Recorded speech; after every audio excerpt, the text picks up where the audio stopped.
From the place we're getting not overly ostentatious studios of the Infinity Sports Network here in beautiful New York City, sitting on top of the 10th floor of 345 Hudson Street. Welcome on in to a Wednesday edition of the Zach Gelb Show across all the great local Infinity Sports Network affiliates, Sirius XM, Channel 158, the free Odyssey app, and of course streaming live on YouTube. 855-212-4227 is the number to jump on in. 855-212-4227. You could always get at me on Instagram, where I'm straight flexing, or via the good old cesspool of Twitter X, at Zach Gelb. That's ZACHGELB. I got Chris Hess. I got Moist Mike.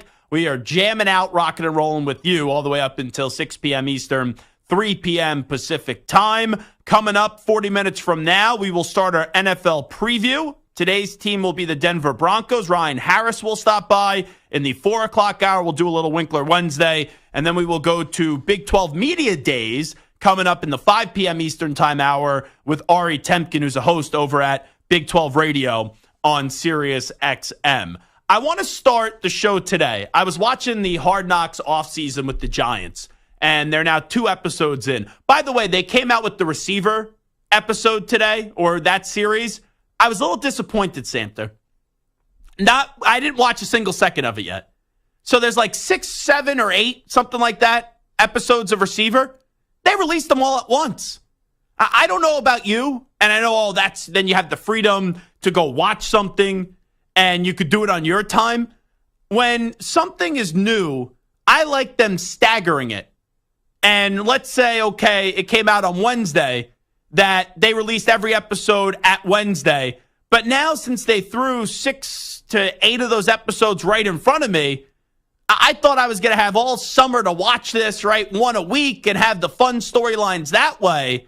Now having it all available, I could probably binge through this in a day or two max, and that kind of takes the fun out of it for yours truly, since it's new. If it's like, hey, something that's been around for a while, obviously, then that's not a fair complaint because I just missed the ship on it when it initially came out. But now, since this is new, just giving me all 8 episodes or whatever it is at once, I was very disappointed. And I don't even know if I'm going to tune in and watch. You know what? Why don't you just create your own schedule and just every Wednesday watch it on your own?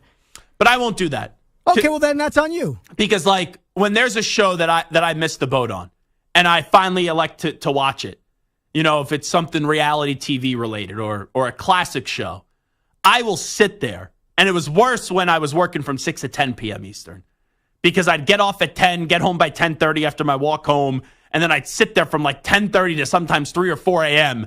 just binge watching stuff.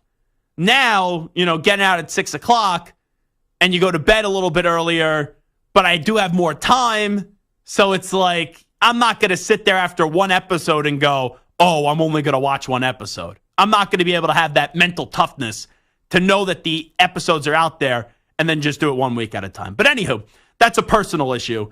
I was watching the off-season Hard Knocks, which is great because they send it out every Tuesday night, I think at like 9 or 10 p.m. Eastern time. And I think it's really neat. I don't know how long this is going to last because you could tell the teams don't like it. It's kind of like Hard Knocks. You know, in the regular training camp period, the teams have got very tired with it. Now you have the Giants where all these storylines have already been told. Like, we know what happens with Saquon Barkley. We know what happened with them trying to move up in the draft. We know what happened with Daniel Jones and Brian Burns. But since they actually have been pretty honest in giving us a ton of behind-the-scene access, even though these teams control it and they dictate what gets out, all this stuff gets rehashed. So if you're a Giant fan, for example, you now have to relive the Saquon negotiations. You now have to relive Daniel Jones still being your quarterback and trying to trade up in the draft to go get Drake May. It's neat when you see Joe Shane at Indianapolis at the Combine, even though it happened that February, walk over to the Patriots box at the Combine and tell Elliott Wolf, hey, just call us if you move the pick. We're interested. Or it's cool to see some of the conversations between Joe Shane and Saquon Barkley. But I can guarantee you this, the teams don't like having to relive this stuff.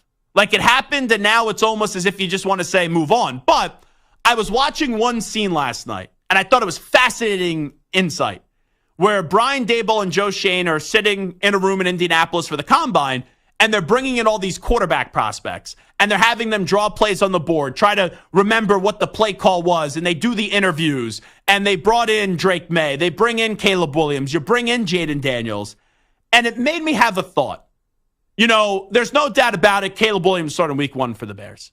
There's no doubt about it. Jaden Daniels is starting week 1 for the Washington Commanders.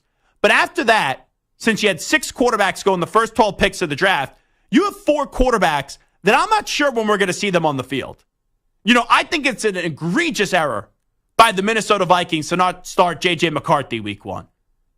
I think that would be a big-time mistake. Like, why are you throwing Sam Darnold, who is known for seeing ghosts and getting mono?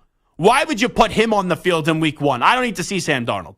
But I do fully believe that J.J. McCarthy is not going to start right away with the Minnesota Vikings. Like, I do think they're going to, I consider bitch receiver in Jordan Addison, who's also very good and is a former first round pick at the wide receiver position of the draft 2 years ago. So I do think there may be a little delay in seeing J.J. McCarthy on the field. But if you ask me, Zach, out of McCarthy, May, Nix, and Penix in year 1, who's going to have the most success? I think it's going to be J.J. McCarthy because he's in a position to succeed early on. But I just hope they don't wait too long in order to put him on the field because, I understand why the Patriots would rest and not play Drake May early on. I don't see why they would throw they will, but I don't see why the Vikings are going to throw Sam Darnold out there to the Wolves early on in the season. Like the Broncos, it seems pointless too. I don't need to see Zach Wilson or Jarrett Stidham. Like you drafted Bo Nix, who's NFL ready, 12th overall, which is way earlier than anyone could have thought. Put him on the field. But that Broncos team, offensively, they don't have much. The Patriots offensively don't have much. So whenever you throw May and Bo to the Wolves, I can't really expect there to be a great or good quality of play from the quarterback position because there's so much going on. Like, obviously, in Denver, you got Sean Payton, a bright offensive mind. The Patriots, I got question marks on their offensive roster and then also their coaching staff. But I'm just looking at the boxes. And even though I don't think J.J. McCarthy is going to be this great NFL quarterback, even though some people say, he's younger, he wasn't able to showcase a lot at Michigan because they were big offensive line, run with Blake Corum and Donovan Edwards, and they didn't really ask him to do much, in those big games. I think if you throw McCarthy in the pool early with the environment that he's in, with Jefferson, Addison, Hawkinson, if he's healthy, Aaron Jones at the running back position, O'Connell as the offensive-minded coach, I think there's enough where not only can he swim in year 1, but, he could do a few laps that are pretty impressive in year 1 in the NFL. So, sure, Caleb Williams, Jaden Daniels, those are the guys we're going to talk about the most because there's no doubt about it.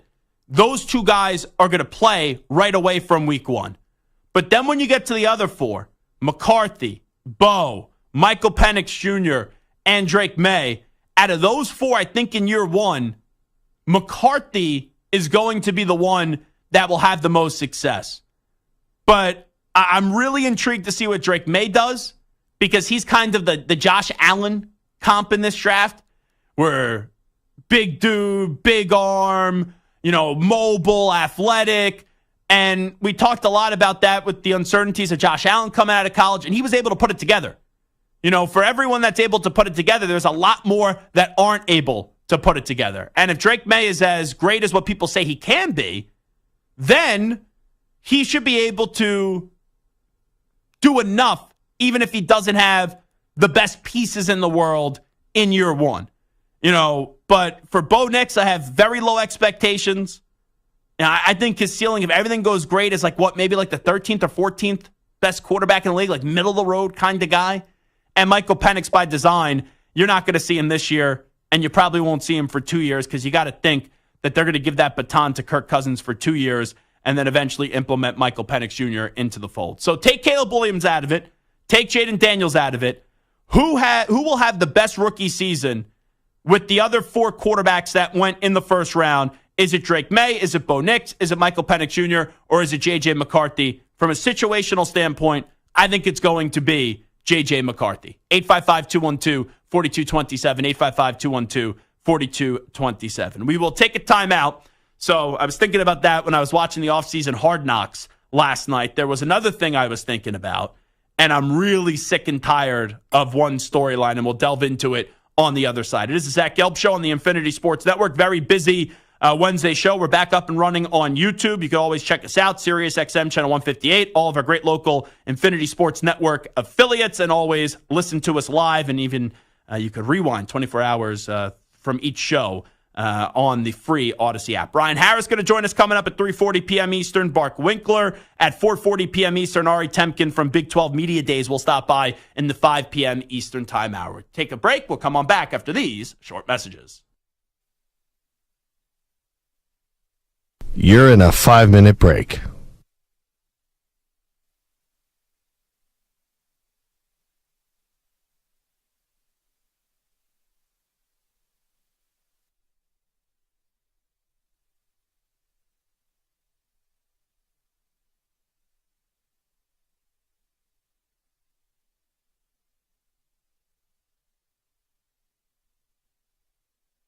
Four minutes, 30 seconds remaining.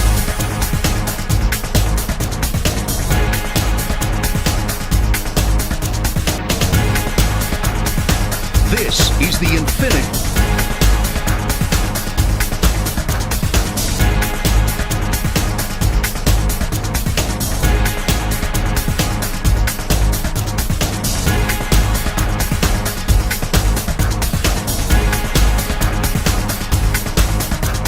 Four minutes remaining.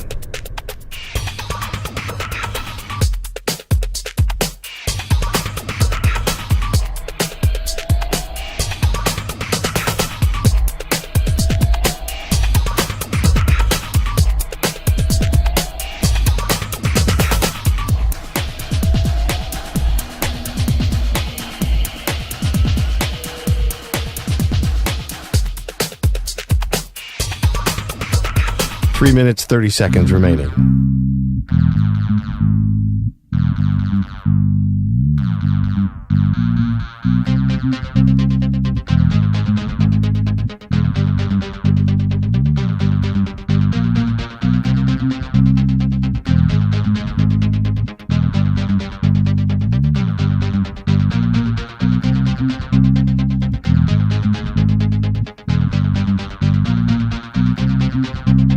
Three minutes remaining.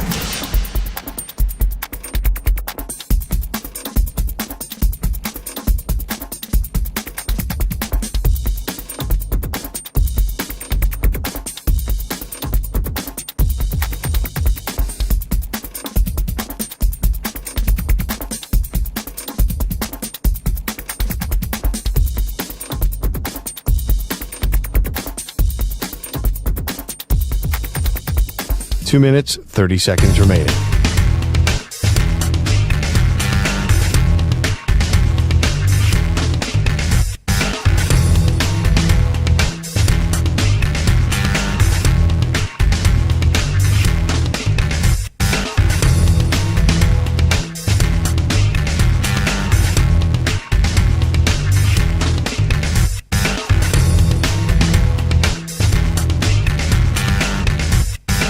Two minutes remaining.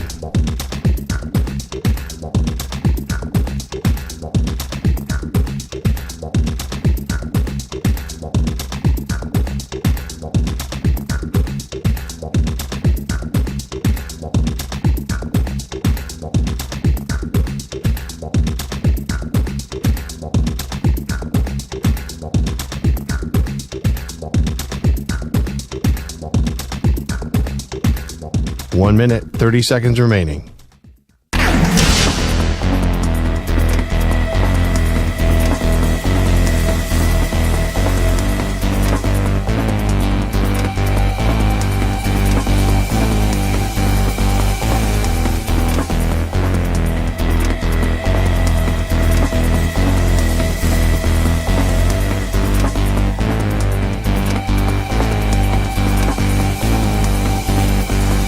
One minute remaining.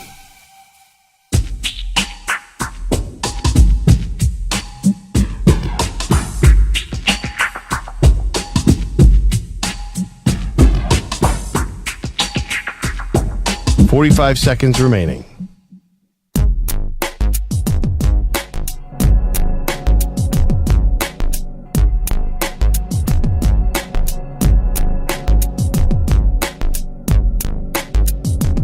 Seconds remaining.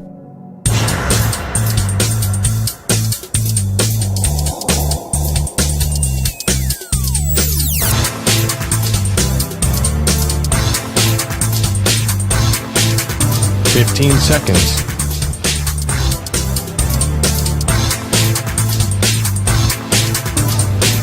Break ends in 5 seconds.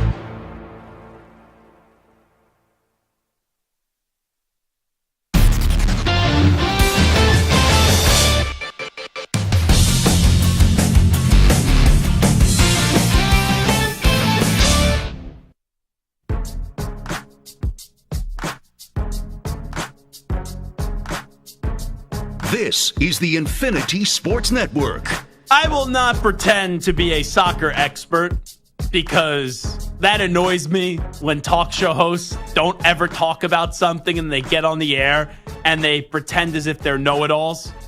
You know, there's a few hosts maybe at this network that on the weekends, let's just say, I hear them talk about hockey during the Stanley Cup final, and I'm like, they have never watched a single second of hockey during the regular season or even earlier in the earlier rounds of the Stanley Cup playoffs. But in the Euros, I believe that is the right lingo.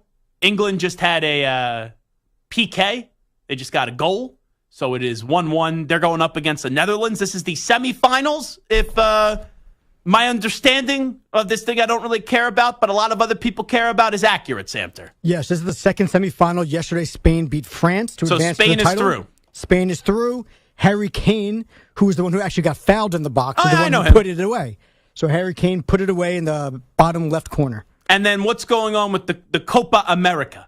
Well, sadly, Drake lost $300,000 because Argentina crushed Canada 2-0. I'm shocked by that. Messi scored his first goal of the tournament. I did see that on social media yesterday, which was very nice. It was more like the goal was going in. He kind of just redirected it to get it in better. Even though I think he should be still showing his loyalty to the MLS and playing for Inter Miami. You know, yeah. Well, I guess all the other players who played for the U.S. team who also left the MLS should have also been playing for their teams. But the problem is, like the if someone fault. goes, I'm going to go to independent baseball, and then there's like a big like baseball tournament where everyone goes to, and then you have some jackass on the radio being like, oh no, he needs to be loyal to like the Red Barons or whatever, or the Ducks. No, I think Argentina takes precedent over Inter Miami. Yes. And where are we at in the Copa America? So Copa, obviously Argentina crushed Canada. They're through to the title game, and tonight we get Colombia against Uruguay. Uruguay. Yes. Uruguay. It's much better when we have Manny Rodriguez here with all the pronunciations of that. Uruguay. And their fantastic goalie, Sergio Rochet,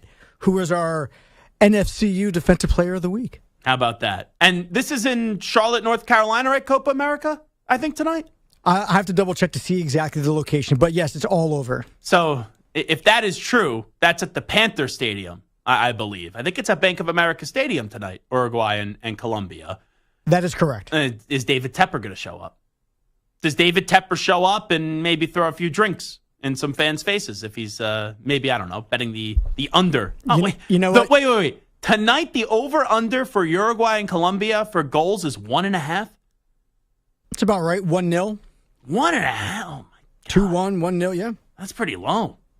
So that's soccer for you. So did we give the people everything they need to know about soccer for right now? For right now. Okay. There's a big update. I have turned on the game. This is the Euros, correct? Between Netherlands and England. I've turned on the game, and right as I turned on the game, there was a PK goal. So nice More job. importantly, our work is having a viewing party in our performance center. Is that right? Big screen. 100-something inch TV. Come down. Is that how they get the salespeople to actually come in during this summer? All the salespeople are sitting in the room. They have stuff in their faces. They have pizza and tacos. Delicious. What kind of pizza? I think it's Bleecker Street. Okay. And they have tacos?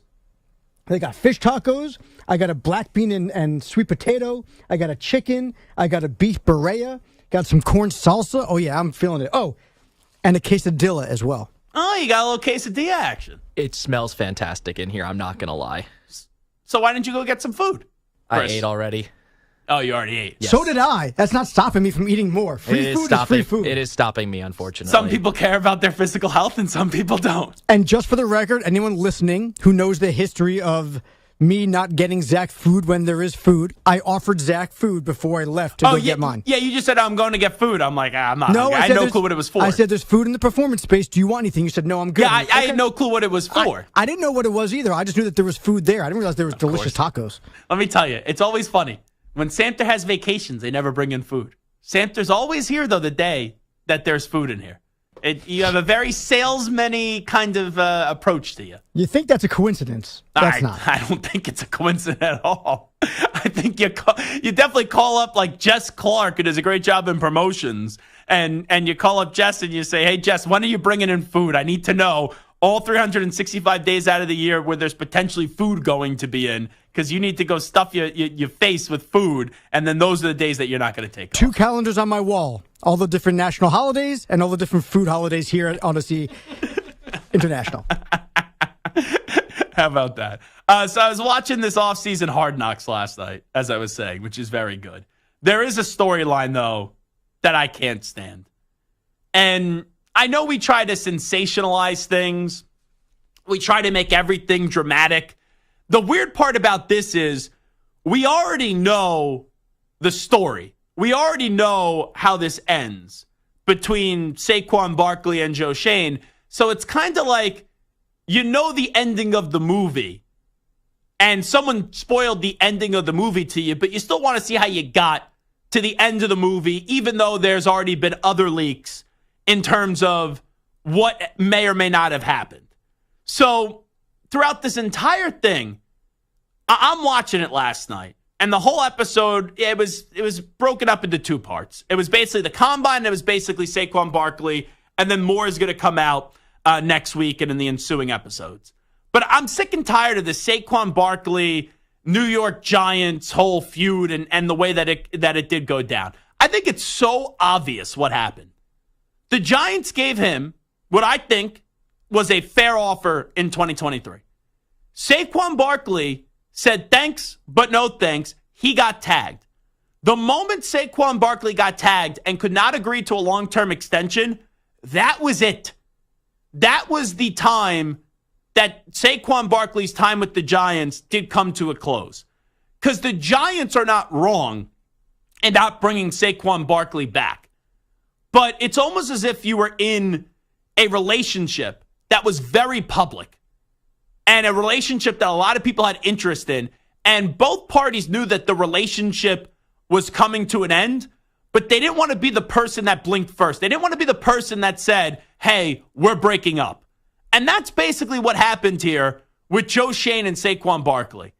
It was so obvious after 2023 that those two were never going to reach a long-term agreement, that Joe Shane and Barkley's representatives were not going to be able to get a deal done. So in 2024 in the offseason, the Giants kind of approached it as, hey, we got a lot of holes. We have a lot of issues on this team. The running back isn't as valued as it once was, a bell cow back. And we could go bring in someone like Devin Motor Singletary, pay him a whole lot less. And yes, he's not Saquon, but he'll be good enough running the football. And we could go, the Giants could go beef up the offensive line, go trade for Brian Burns, and then pay him. So that was the Giants' approach, but the Giants, who already offered Saquon a deal in 2023, then took the approach in 2024 of, oh, Saquon, we're not going to tag you again. We're going to do right by you. We won't tag you, and we'll let you go evaluate the market. And Saquon evaluated the market, had more interest than what people thought, and eventually got a deal with the Philadelphia Eagles. And Saquon, a few months ago, responded to a tweet, how could I screw over the organization? How could I, be the villain here when the Giants never offered him a deal? Well, you do see last night Joe Shane tell the agent and tell Saquon, hey, go see the market and then come back to us. And clearly Saquon never came back to the Giants because he signed with the Philadelphia Eagles. But even if he did go back to the Giants, here's the thing. The Giants weren't giving him an offer that, that would have made him stay. And once 2023 did go down, they were never agreeing to a new contract in 2024. So what this was a big petulant game of a staring contest.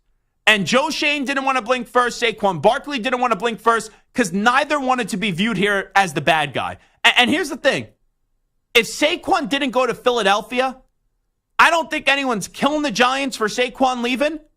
And I don't think any Giant fan is mad at Saquon Barkley for leaving. Like, if he ended up with the Houston Texans, the Giants fans don't have this animosity towards Saquon Barkley. And there's no Giant fan that's mad probably at Joe Schoen for letting Saquon Barkley leave to the Texans. But it's the fact that he did go to the Philadelphia Eagles that makes this juicy, that makes it sensationalized. But this relationship was over after 2023. And you could tell Joe Schoen didn't want to go through the negotiations again. You could also tell he viewed it as, I don't want to go pay 12, 13, whatever it would have been, $1 million a year for a running back when you have a bunch of other needs. And Saquon's ego, played a factor here because they couldn't get a deal done, which was a fair offer in 2023, that he said, okay, I'm not going to be willing to get a deal done in 2024. Both of these, the two of these guys, they had a solid relationship. You knew it was time to get a divorce, but neither of them wanted to say it first. So I'm kind of sick, even though I love watching this offseason Hard Knocks, because I just think it's, having that football fix and being a football junkie. I think it's cool to see all the behind-the-scenes stuff. The rehashing of the Saquon, Joe Schoen beef, I don't think I've learned anything new. And Marco, you're a Giant fan. The way I just look at this is Saquon was ready to move on, and the Giants were ready to move on with Saquon. And that's business. That's life. That happens in the NFL. Yeah, I don't see an issue with this at all. I really don't. I mean, again, he needed to move on. I think there are a lot of Giant fans that are holding on to the idea that he's talented and the Giants stink. So it's, how can you let a talented player leave? Which is fair. That is. However, he was talented the whole time. You sucked the whole time. Yeah. At some point, you got to make a change. And for that kind of money, with the issues that the Giants have, they knew they couldn't do this. And I think Joe Schoen was smart enough to realize we can't go down this road anymore, especially if they're not going to be a contract that, if he wasn't going to agree to the contract that they offered him the year before, they can't do this again. So I have no issues with the way the Giants handled it. And I got no problem with Saquon going to the Eagles. You get money where you can get money. You go where you want to go. I mean, that's life. That's what it is. And that it's just the whole funny part to me, even when you see the Joe Schoen, and I like Joe Schoen, but you even hear his phone call with the agent and Saquon, oh, make sure you come back to us before you leave, and we'll see if we get a deal done. They were never getting the deal done. You know what, though? I think what he was hoping for, and I think what he was thinking, I think he misread the market a little bit. I don't think he ever thought that Barkley was going to get that kind of deal. Or go to the Eagles. Well, I think it was that deal. I don't know if it was necessarily Eagles, because I don't think if that's the case, then I think you're a bad GM. If you're worried about, I can't have him go to my no. You can't let him leave because you need him, or you can let him go because you don't. It has nothing to do with where he ends up. Fair. So I think that he misread the market, that he never thought Barkley would get that kind of money. Once he did, then I think Saquon's agent was smart enough, and Saquon's smart enough. They're not matching this. So it really doesn't matter if we go back to them at this point. They're not. Mm-hmm. I think Schoen was hoping for, come back to us with your 3-year, $18 million offer, and sure, we'll be thrilled to be, I think he was hoping for same money than what we offered you last year. Yeah, nothing's out there. You know what? We let you go. You checked the market, right? You went out on plenty of dates. You went out. No one offered you dinner. Now come on back home. I think that's what he was hoping for. Once the Eagles made the offer, it's over. Yeah, it was done. It's over. And I don't fault Saquon for not going back to the Giants. No, again, and I don't think Joe Schoen played it poorly either, unless you say, well, because he misread the market. I think he didn't think Saquon would get that offer. He was hoping that he would get him cheap. Mm-hmm. Once he saw that he got that offer, he knew it was over. Now, to be fair, and I get it, when you're an NFL GM, you get held to a different standard than, Zach Gelb, the talk show host, or all of us. Like, I think that was a big takeaway for a lot of us, though. We were all surprised how quickly the running backs went off the board this year. Not that they always got the great prices that they once did, but there were a lot of running backs on the market. I thought it was going to be this long, dragged-out process. A lot of these running backs went off the board rather quickly, which, from where we were a year ago, that was the complete opposite with how long some of these running backs had to wait in free agency. Yeah, and again, this one was a big deal, but like some of those contracts, was it because the running backs were smart enough to realize that this is it? This is as far as we're going? We're going to wait for I think that plays a factor because they already saw it the year before. So they realized, it was oversaturated, but they saw where it was, and everybody wound up being a little bit happier with the medium. I think everybody wanted to get paid, and everybody started to realize Gotta The be market's realistic not here. going to be exactly the same. Now, the only contract that I could think of that was this offseason that was shocking was the Saquon. Yeah. Because no one saw that coming. Now, again, he was the best running back on the market. He was. I know you could say, Henry and all that. Jacobs. Barkley's upside is Fair. higher than everybody else's. And it's not like he's 30. 27, yeah. There's still something there of value. And he ended up getting $26 million guaranteed, and the Giants, I think their offer in 2023 was $23 million guaranteed. Right. So they got 3 more. Right. Which, and again, that's fine if that's Yeah. what you wanted. But the idea that, they disrespected me and look what I wound up getting. No. They offered you basically the same thing the year before. You thought you could do better. You didn't. Then when you saw this contract, you were like, you know what? This is it. I'm not getting any better than this. I tried this once. This is what we're doing. And there you go. And you were smart enough to take it. This is all about both sides trying to save face, but I don't really think there's much to be saved here. I think most people, if they understand the situation, realize once it didn't get done in 2023, the chances of this getting done then the following year was very slim. And I also think the Giants deserve some credit for that. Joe Shane that was smart enough to realize we're not doing the franchise tag again. Yeah. And you know what? 'Cause that would've been a mess. And the Saquon camp should be smart enough to realize, you know what? Thank you. Because if they did that, you could have kept him for another year and you could have done this all over again. I know we got to take a break, but I was very surprised when he was meeting with the communications director at the Combine and they were doing the mock questions about Saquon. He was just like, well, I offered him a lot of money last year and he didn't take it. That was very telling how that relationship, it was done and over with back in February at the Combine. All right, we'll preview the Broncos next. Ryan Harris is going to join us as we start our NFL team preview. We'll go team by team around the league each and every day until football does start. Update time, though. Here he is, El Capitan Marco Belletti. Infinity Sports Network Sports Flash. Zach, we're sponsored by Progressive Insurance. Protect your home and auto. Save when you bundle. Get a quote, Progressive.com. Less than 3 weeks from the start of the Olympics, Team USA dealing with a change as Kawhi Leonard has decided to step aside. Derek White takes his roster spot.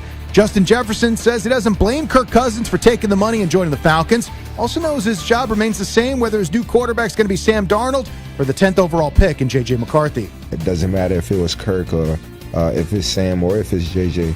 I'm going to make him, make it as easy as possible for him. That courtesy of the Rich Eisen Show. Rory McIlroy getting set for the Genesis Open, his first tournament since the collapse at the U.S. Open, and Rory able to keep things in perspective. It was a tough day. It was a tough few days after that, obviously. But I think as you get further away from it happening, you start to see the positives. You start to see all the good things that you did throughout the week. Checking baseball, 2 games ongoing. The Royals lead the Cardinals 4-3, bottom 7. Salvador Perez with the go-ahead solo shot. That's game 1 of 2. Also the first game of a double dip. You got the White Sox in front of the Twins 1-0. They're bottom 6 in Chicago. I'm Marco Belletti. 855-212-4227. That's the number to get in touch with us. The Infinity Sports Network. Give us a call. 855-212-4227.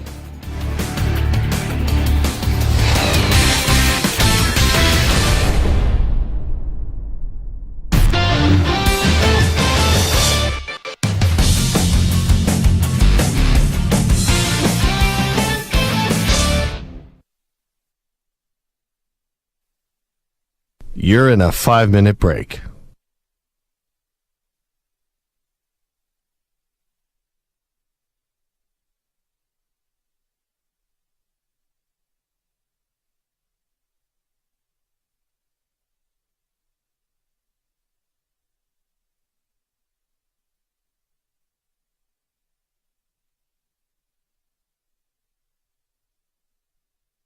Four minutes, 30 seconds remaining.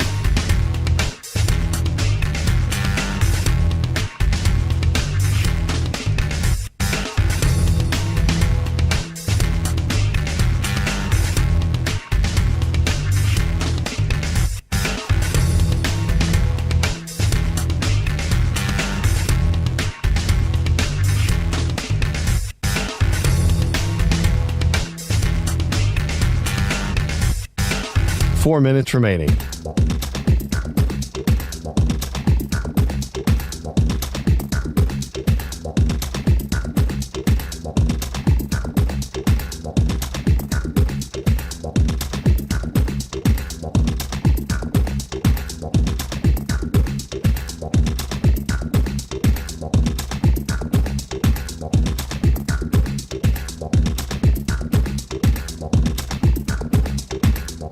Three minutes, 30 seconds remaining.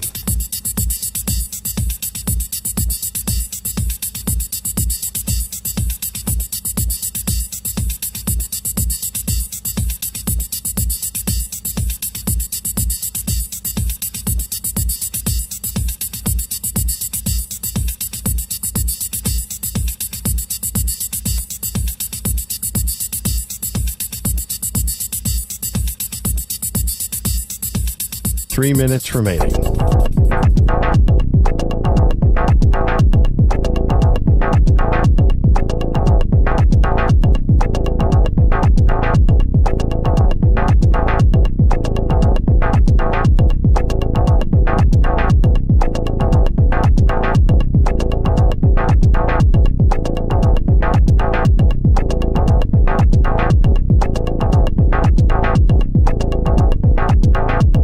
Two minutes, 30 seconds remaining.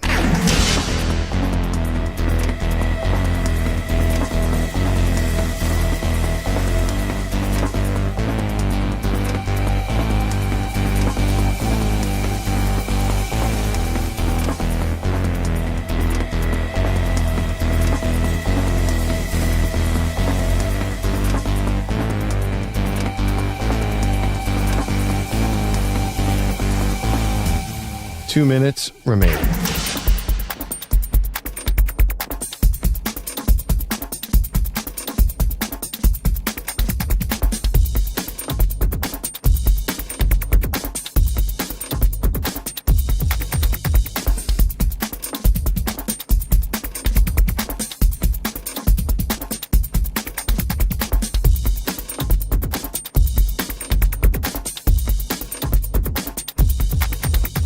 One minute, 30 seconds remaining.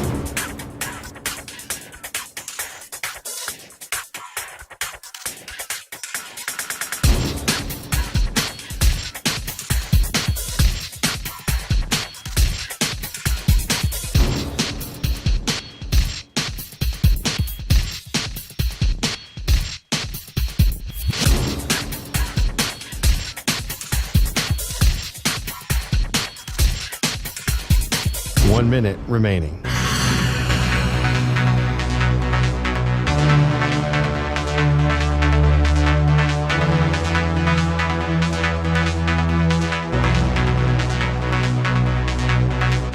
Forty-five seconds remaining.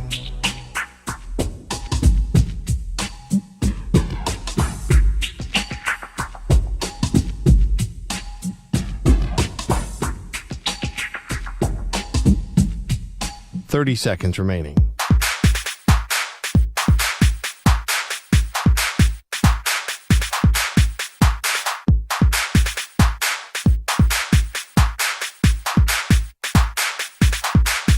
Fifteen seconds.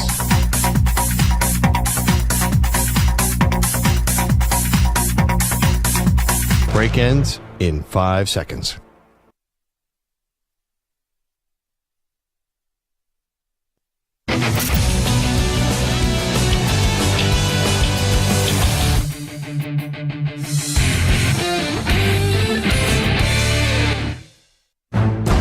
Football season is right around the corner. Holding himself, runs to the left, he's to the 5, Lamar's in, touchdown Ravens.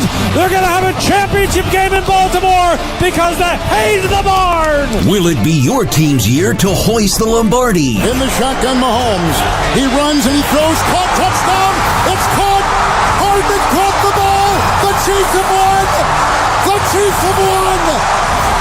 The entire bench empties, chasing Mahomes in the end zone. Their third Super Bowl in 5 years. We preview all 32 teams right here on the Zach Gelb Show.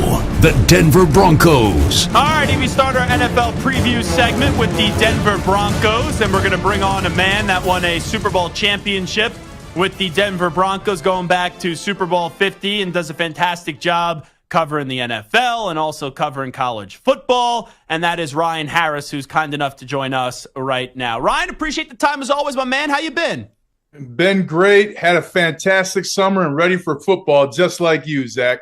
Well, let me take you back to the draft, because I would not have expected Bo Nix to be the 12th overall pick in the draft, but Sean Payton fell in love with him, kept it a secret, and then took what we will now call his guy with the 12th overall pick. What was your initial reaction when Sean and company took the former Oregon signal caller? A fantastic pick. I got to call his game when USC came to Oregon last year, and what I saw was an accurate quarterback who also ran an up-tempo offense, which you're going to have to do, but also got rid of the ball quickly. He was about 2.4 to 2.8 seconds getting rid of the football. That's where you have to live in the NFL. And oh, by the way, the experience of leaving Auburn and coming to Oregon and continuing to improve, playing in playoff games in college football, that's a tremendous amount of experience that encapsulates the 61 games that Bo Nix played. And for Sean Payton, this is the first time really he has gone after a quarterback to be his franchise guy. And I don't think he could have made a better choice with the most experienced and the highest completion percentage having Bo Nix. What's his ceiling in the NFL, Bo Nix? When you look how his game will translate from college, you mentioned the ups and downs at Auburn and the success at Oregon, but now going into the NFL waters. He can absolutely be a Josh Allen type player. Look, Bo Nix has ability to run, and people are going to remember, yes, he had some struggles at Auburn, but I'll remind everybody that's also where his father played quarterback in college. I don't know if anybody wants to do that, be under the shadow of their parents. He broke that shadow and continued to improve. But he's very much a Josh Allen, a Joe Burrow type of player if he can stay healthy. And if that offensive line for the Broncos, who had their quarterback under pressure 40% of the time last year, if they can protect Bo Nix, he's going to have a tremendous amount of ability to impress people in just his first year. But you look 3-5 years down the road, the AFC West should be the most competitive division in the NFL for the remaining 5 years. Talking to Ryan Harris right now, former Bronco, won a Super Bowl with the organization as we do preview the Denver Broncos for this upcoming season. Just because you're taken with the 12th overall pick doesn't mean you're going to start week 1, but what number would you put it at right now as you get set for training camp, joint practices, preseason, and the likelihood of Bo Nix starting week 1 up against the Seahawks?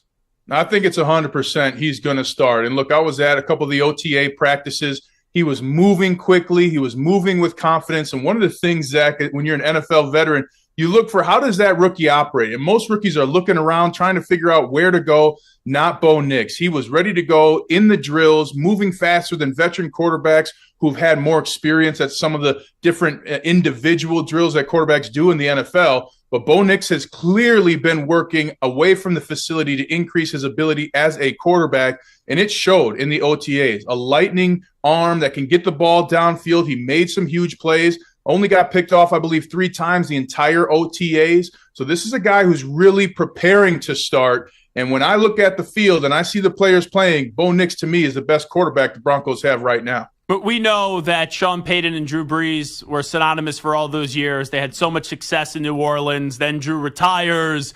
Sean doesn't have a quarterback. He goes to work for Fox, and then he comes back. Obviously, it wasn't going to work with him and Russell Wilson. That was made clear last year. But now it's okay. The Sean Payton era in Denver is finally underway because he picked his quarterback for the future. We'll see if it works or not. Where's your confidence in Sean now in this next chapter with the Denver Broncos with his abilities as a football coach? I think he's a fantastic coach. Players love and respect him. He's honest to them. He tells them what they have to do to make the team. And when you build a culture like that, especially with the rocky road the Broncos have had since we won the Super Bowl in 2015-16 season, you're going to have to change the culture, and bringing in some new guys helps. And not only did he get Bo Nix, but he got Jonah Ellis, a really underrated defensive end, as well as Audric Estime from Notre Dame, God's school. And I'll tell you something, Zach, Audric Estime, the 5th-round pick, I kept the stat calling the games for Notre Dame last year. For 5 straight games, he knocked the best player on defense out of the game. So you add that to getting Josh Reynolds in free agency. This is a great uptick for the Broncos, but I will always put the caveat that this is Patrick Mahomes' division. So no matter how good Bo Nix is, it may not be good enough to win the AFC West title. No, I don't think they have a shot to win the AFC West this year because, right, as you said, the Chiefs, Mahomes, as long as Andy Reid's on the sidelines and Mahomes is healthy, they're going to win that division. But you look at that fight for the second spot. You know, the Raiders don't have a quarterback. You know, there's questions about Bo Nix, year 1 in Denver. Yeah, you have Harbaugh and Herbert with the Chargers, but the rest of the roster has a lot of work to do. Who do you think is the second best team right now in the AFC West?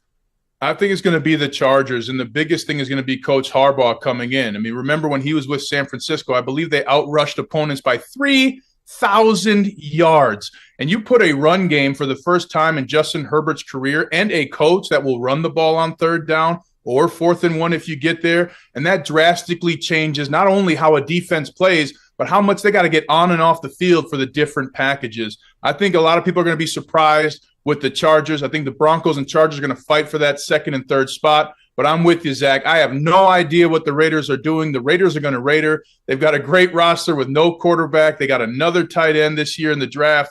It's a head scratcher for sure, but if any team's going to make you scratch your head in the NFL, it's the Raiders. Ryan Harris here with us. You could tell where he played his football at during his pro career just based off that answer. When I look at the Broncos roster, Pat Surtain II is their best player.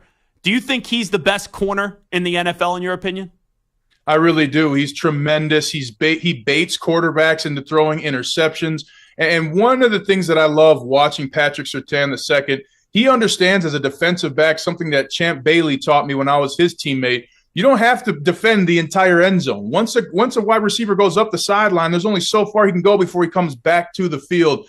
Patrick Surtain plays that way. And what I love most, Zach, it doesn't matter to Patrick Surtain whether he's the best corner or not, or whether people think he is. He's going out to prove and improve himself each and every game. He's going to be a stalwart for the Broncos for years to come, and hopefully Broncos country hopes for his entire career. What makes him better, in your opinion, than Sauce Gardner of the Jets? I think Sauce Gardner gets away with a lot of grabbing, a lot of contact, and something that can occur during the season. But you see the Jets and Sauce Gardner get into the playoffs this year, you're going to see some flags on Sauce Gardner. Patrick Surtain plays with anticipation. He plays with knowledge of where his help is, and he takes chances on the football and rarely gets called for those pass interference penalties. So I think Sauce Gardner's a little bit grabby for my likes as a former offensive player, but both players are fantastic and such bright futures in the NFL. Before we let you run, so you're a believer in Bo Nix, clearly. We just talked about Pat Surtain. What are the other foundational pieces that the roster for the Broncos have that you could tangibly latch onto and say, okay, these are some players I really believe in? Well, Garrett Bowles, the left tackle, still one of the top left tackles in the game. They did let Justin Simmons go. That was a tough one and a head scratcher for Broncos country, as he is, I believe, one of the best safeties in the NFL. But they should be getting Tim Patrick back, whose back-to-back season-ending injuries really hurt the Broncos. And they also have a young receiver in Troy Franklin that has familiarity from playing with Bo Nix at Oregon. So this is a team that still lacks speed at receiver. You're not going to see speed like a Justin Jefferson, a Tyreek Hill, those kinds of things. They still really don't have an answer at tight end. Those are some glaring omissions, as well as middle linebacker. But they've got enough pieces to compete. And more than anything, with the long contract that Sean Payton has, he has to make sure his team is building to a championship level rather than leaping to a championship level in 1 year. How much pressure's on Sean entering this season? Like, are we in a hot seat territory yet? How can you be in a hot seat with $60 million guaranteed dollars still coming your way, whether you win or lose? I think Sean Payton's looking at this opportunity to do something new in his career. That's why he drafted Bo Nix. But Sean Payton, there's no pressure on anybody who's got $60 million coming their way. He is Ryan Harris. Ryan, always great to have you on. Thanks so much for doing this.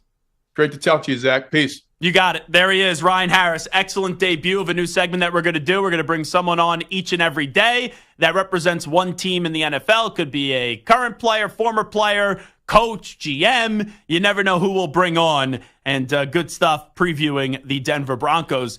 I'll tell you, he's very optimistic. That's clear about Bo Nix. You know, he compared him to Josh Allen. That's pretty damn big. But what I loved about that the most is that he said 100% that Bo's going to start week 1. Regardless of what you think about Bo Nix, throw that aside. It's the right move that Denver starts in week 1. I didn't know how certain that was going to be, if maybe they were going to wait a little bit, but I don't need to see a Jarrett Stidham. I don't need to see Zach Wilson. I would love, even though I don't think Bo Nix is going to be great, I would love to see him week 1. It's time to Ask the Pros, where you, the listener, gets to ask us a question. Brought to you by O'Reilly Auto Parts. Simply tweet your question at INFSportsCenter, at Zach Gelb, using the hashtag Ask the Pros. Be listening later in the show. We might answer your question. Think O'Reilly Auto Parts for all your car care needs. Get guaranteed low prices and excellent customer service from the professional parts people at O'Reilly Auto Parts. O'Reilly Auto Parts. When we come on back, we will react to Mike Gundy's controversial comments at Big 12 Media Days yesterday.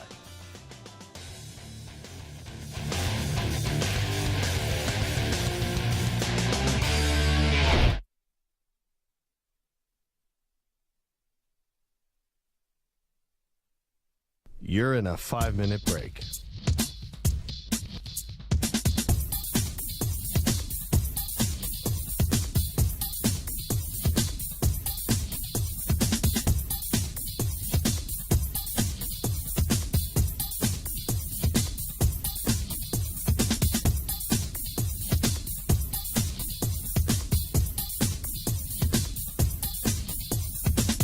Four minutes, 30 seconds remaining.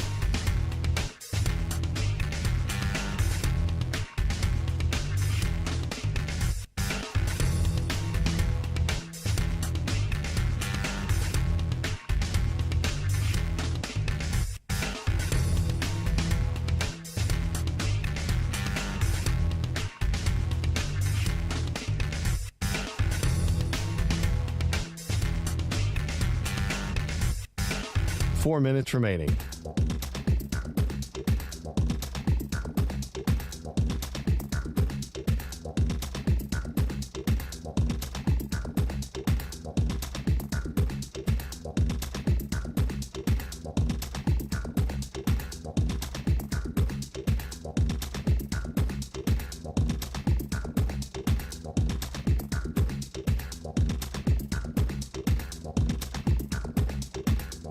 Three minutes, 30 seconds remaining.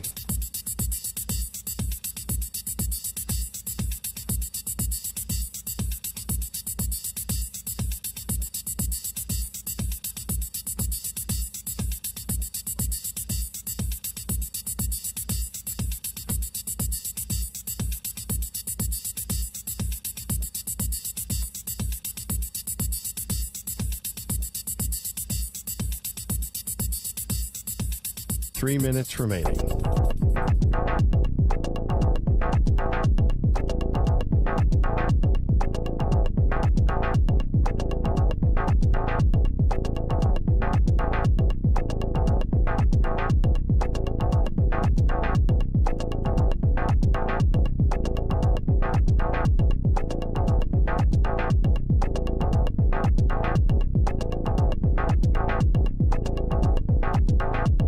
Two minutes, 30 seconds remaining.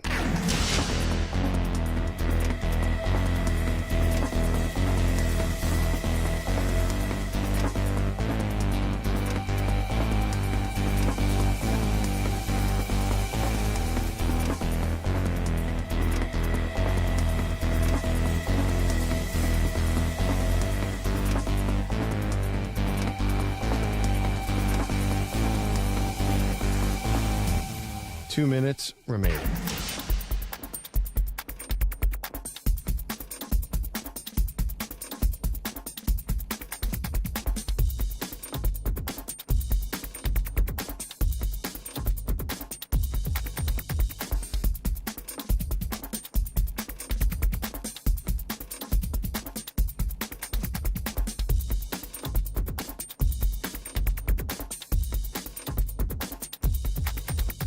One minute, 30 seconds remaining.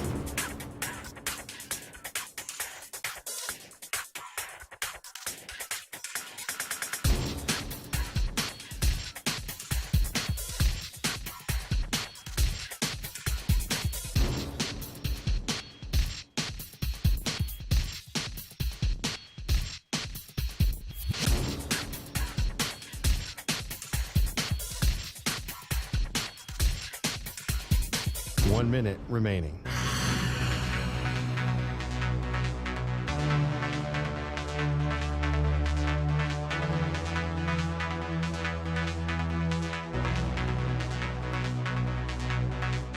Forty-five seconds remaining.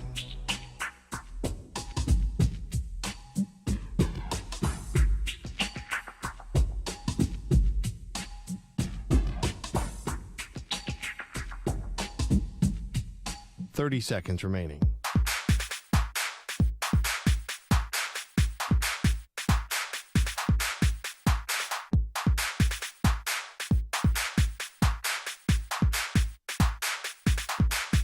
Fifteen seconds.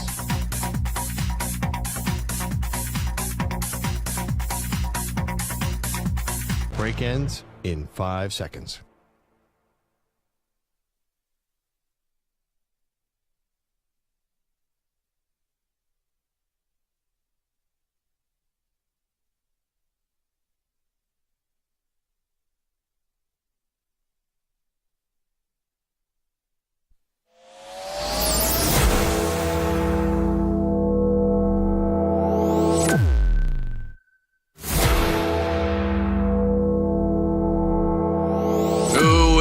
infinity and beyond.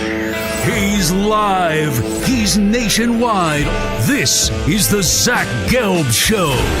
All righty, we continue. It is hour number 2 of our radio program. It is the Zach Gelb Show on the Infinity Sports Network. We will do a Winkler Wednesday coming up 40 minutes from now. Ari Temkin, also the host of Big 12 Radio on Sirius XM. He is at Big 12 Media Days. He's going to join us coming up at 5:20 p.m. Eastern Time today. We'll go around the Big 12 with Ari Temkin. So Ollie Gordon, who is the star running back at Oklahoma State for Mike Gundy, he was arrested back on June 30th. And Ollie Gordon last year had a tremendous season, had almost 1,732 yards on the ground and 21 touchdowns.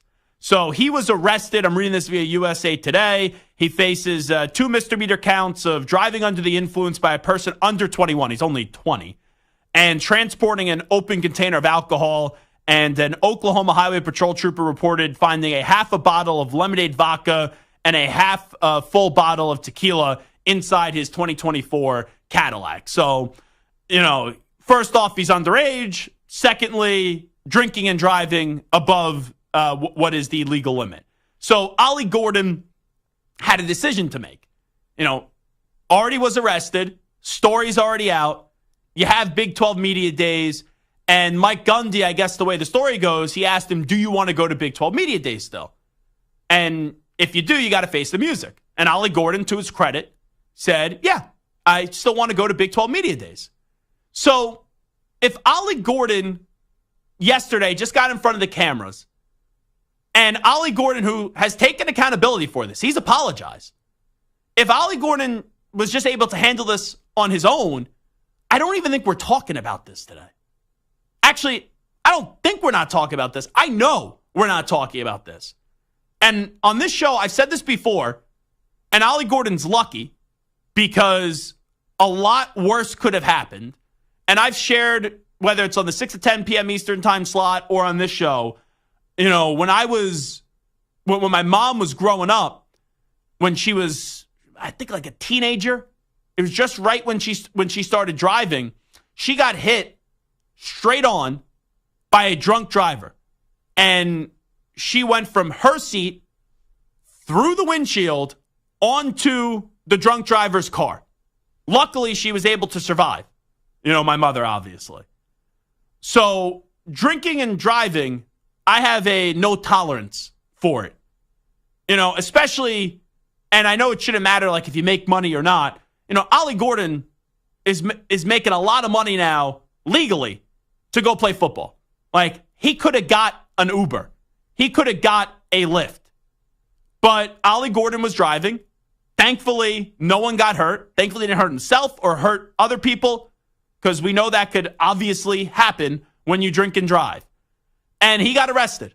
And he has taken all ownership of this. So you do get second chances, right? Everyone's entitled to a second chance. And he's getting a second chance. But Mike Gundy, who is the head football coach at Oklahoma State, longtime head football coach, he is, the way I would describe him, a character in Mike Gundy. And when you talk about Mike Gundy, like, he always, each and every year, says something crazy at Big 12 Media Days or whatever conference.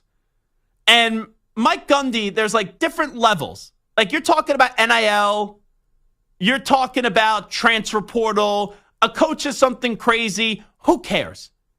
But when you're talking about drinking and driving, it's a very sensitive issue. It's a very sensitive topic. And the worst thing Mike Gundy could have done was try to justify it. That's the worst thing he could have done in Mike Gundy. And we'll play you the audio in just a bit.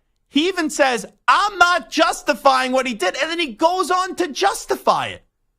And I'm not going to sit here and crush Mike Gundy and call him an idiot, a moron, and a dope, even though it would be well-deserved.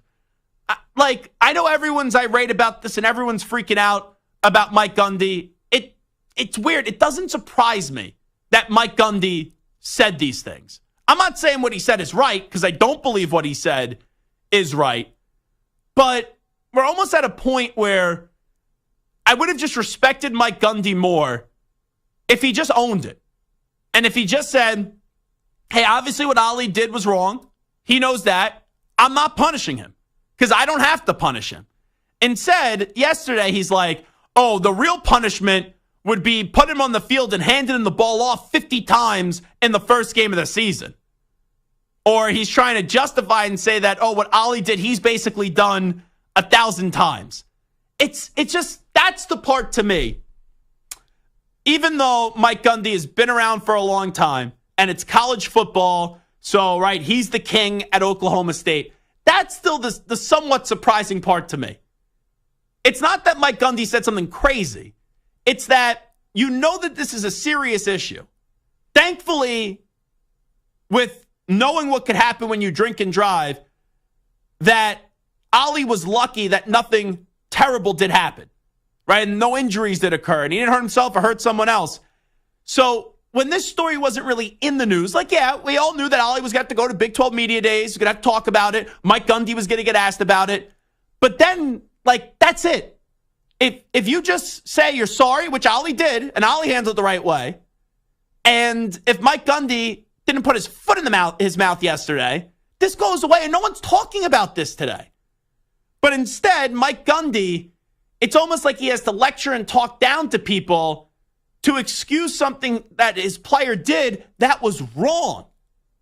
And everyone knows what his player did. Even the player knows it's wrong. So there's one thing, because colleges do this all the time. A player does something off the field, they don't punish him. Or they handle the matter internally, which is, all right, who knows what they do in the facility, but there's no punishment that we actually see, like him missing a game. That's not even the part that I'm irate about.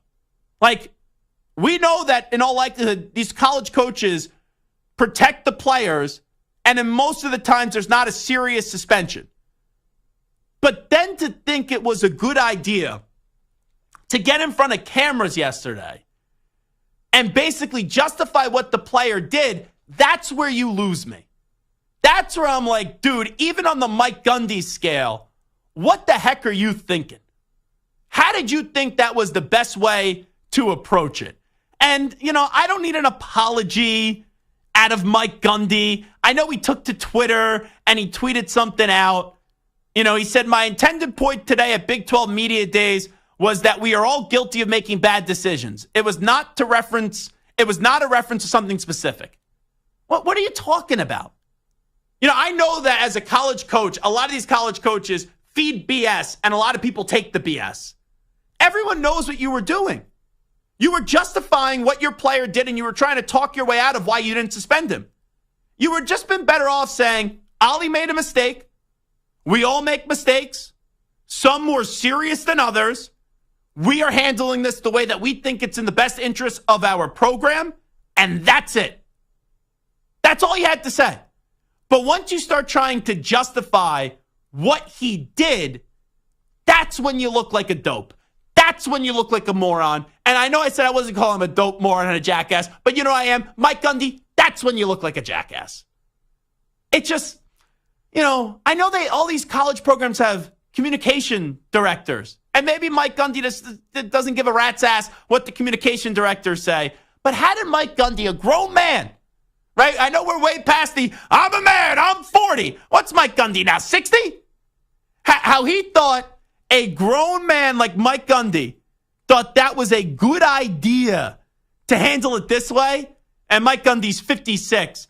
It's like, dude, what are you doing? The Onion would not even have wrote the article, Mike Gundy justifies basically drinking and driving so a player didn't have to serve a suspension. Here is Mike Gundy yesterday talking to the media at Big 12 Media Days, and he justifies Ollie Gordon drinking and driving with the whole arrest. So I looked it up on my phone. What would be the legal limit? Like in Oklahoma is 0.08, and Ollie was 0.1. So I looked it up. And it was based on body weight, not to get into the legal side of it, but I thought really 2 or 3 beers or 4. I'm not justifying what Ollie did. I'm telling you what decision I made. Well, I thought I've probably done that 1,000 times in my life. and I, it's just fine. So I got lucky. People get lucky. Ollie made a decision that he wished he could have done better. But when I talked to Ollie, I told him, I said, "You're lucky you got out light because you make a lot of money to play football. Your punishment's going to be facing the facts. That's why we brought him here today." I said, "You're not going into hiding. You're going to face the music.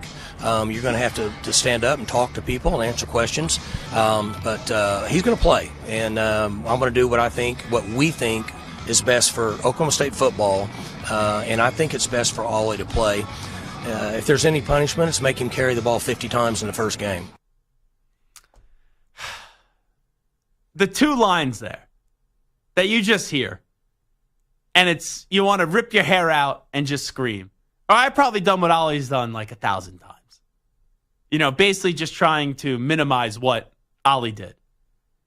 And then thinking it's actually a punishment and handing the ball off to him 50 times a game when he's a running back. It's just one of those things where I'm not surprised, but you're almost amazed is the best way to say it, how tone deaf Mike Gundy could be. And don't get me wrong, this isn't the end of the world. We will not talk about this probably again. But how he thought that was the best way when your player, and you even said it, is lucky something worse than it happened. And this story was going away.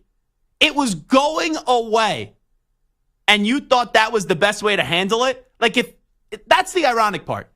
He's like, we'll handle what we think is the best interest for the program. You thought that was the best interest for your program and the best interest of Ollie yesterday? When he was in the wrong and is lucky that nothing really bad happened, to basically make it that this was no big deal and basically get up there and pretend like you were at a comedy show with the jokes that you were trying to make. That's the part. This does not get an ounce of coverage on this show today. If Mike Gundy doesn't open his mouth and just go on this diatribe that it's like you're sitting there and you're like, is he on Saturday Night Live? Did comedy writers write this statement that he issued? That's the part to me. It's almost as if, Samter, you can't believe these are the things that he actually said. So, I know we had to talk about that. That was the 12 minutes that I'll give you on that. Those are just my thoughts. I will just tell you this. His explanation of I wasn't talking about anything specific. I was just such bullcrap. He's talking about looking into the body weight mass index for somebody who has a 0.1 and what that means, and that he's looking at the laws. Of course he was talking about something specific. Absolutely. He was talking about a specific person with a specific crime that he committed, and he admitted to committing that crime hundreds of times. Yeah. Now listen. But that's the funny part. The 20-year-old in Ollie Gordon, he knew how to handle the situation better when he was in the wrong and handle it publicly than the coach who's been around for 700 years. And his whole thing, you were lucky, and his reason for him being lucky is that that's the other thing. Most of what he said, I was like, okay, fine. But it's those two things when he starts to talk about the 50 times a game, and that would be a real punishment. And then also the other line of he's probably done it 1,000 times where it's like everything else you just said for the other 45 seconds totally gets wiped away and no one will focus on that. And nor should they. But there was nothing that he said in that 45 seconds that was not reprehensible and disgusting. I disagree with that. So for him to say you were lucky. He's not wrong. You were lucky, but he's referring to the fact that he didn't get punished.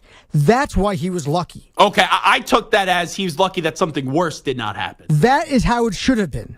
But that's how I took it. When he goes into you got lucky, you get paid a lot of money to come here, and you're not going to get a big punishment and this and that. No, you got lucky that you didn't kill somebody. You got lucky that you didn't die. Right? So for Mike Gundy, not only is he basically saying it's fine to have 3 or 4 beers and drive, what he's also saying is, you know what, like drinking and driving, as long as you don't get punished, you're fine. No. As long as he basically said, as long as you don't kill someone. That's pretty much how it comes off. As long as you don't kill someone or hurt someone, it's fine. But again, he's not even saying that. He's talking specifically about penalties and punishments. He never once mentions who could have gotten hurt. He never says, you could have hurt somebody or drinking and driving is dangerous. He never once said that. He only says he got lucky, and then he continues on directly into talking about why he didn't get punished. And you know why that is? It's because these coaches, they live in a bubble. And these coaches make it like, we can't relate to their lifestyle. And they're just focused on football, football, football, football. And then when you go outside of the football bubble and you deal with controversy or problems or things that happen, it's amazing that even a guy like Mike Gundy, who's been around forever, didn't know how to handle it and thought this was the best course of action. If he just showed up yesterday and said, we're handling the matter internally, what Ollie did was wrong, Ollie knows what he did was wrong, he's admitted that, he said that here, no one talks about this. But he basically made a mockery out of what was a very serious situation. All right, this is Zach Gelb Show on the Infinity Sports Network. We will come on back when we do return. Santer, what were you telling me? You have Coach of the Year odds? Is that right, that are out? DraftKings Sportsbook put out the early NFL Coach of the Year odds, and you'd be surprised by some of the names near the top of the list. So the lead dog, you're saying, is something I probably can't predict? The lead dog, and really the top 2 or 3 names are names that you wouldn't have expected to be on there. Okay. I have not seen this list, so I think I have an idea who the lead dog could be. That, off the premise that it is surprising. We'll get to that when we return in 5 minutes. You're in a 5-minute break.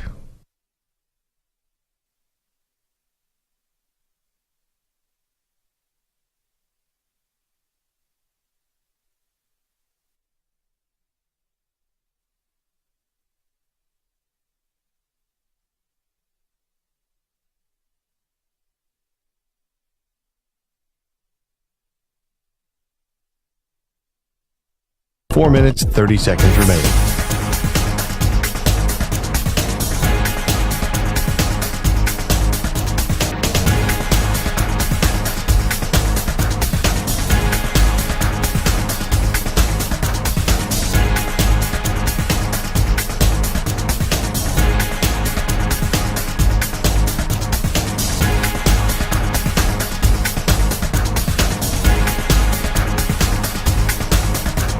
Four minutes remaining.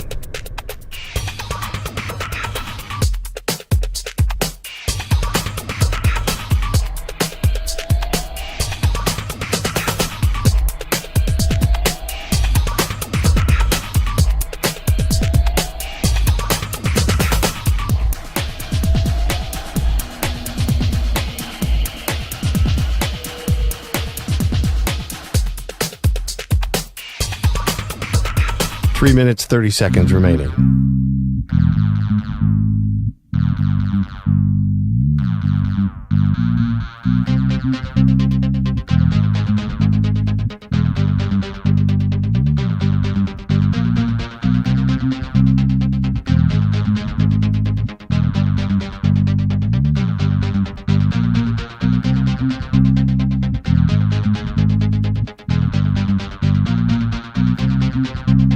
Three minutes remaining.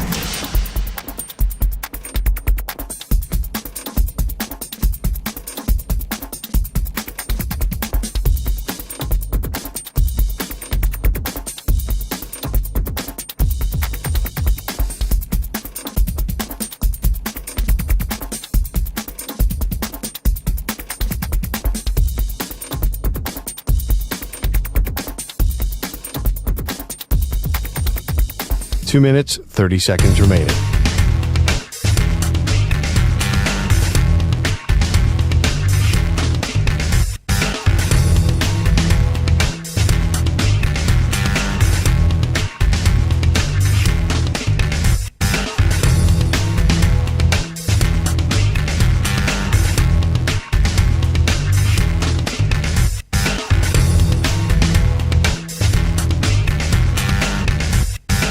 Two minutes remaining.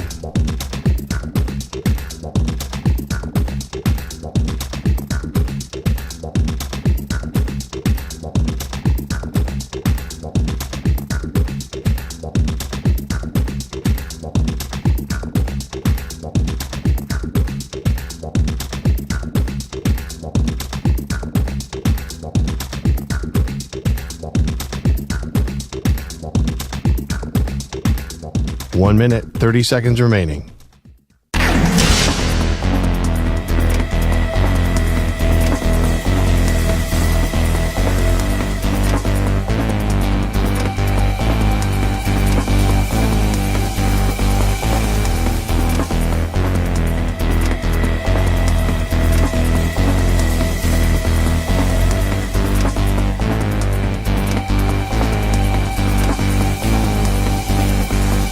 One minute remaining.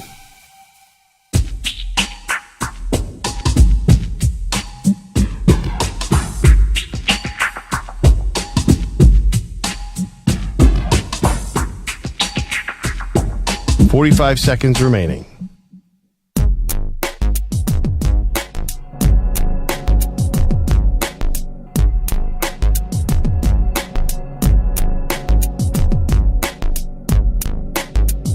$30 seconds remaining.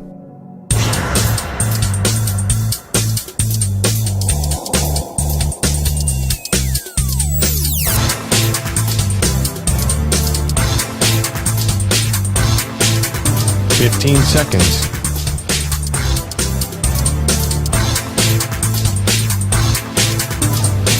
Break ends in 5 seconds.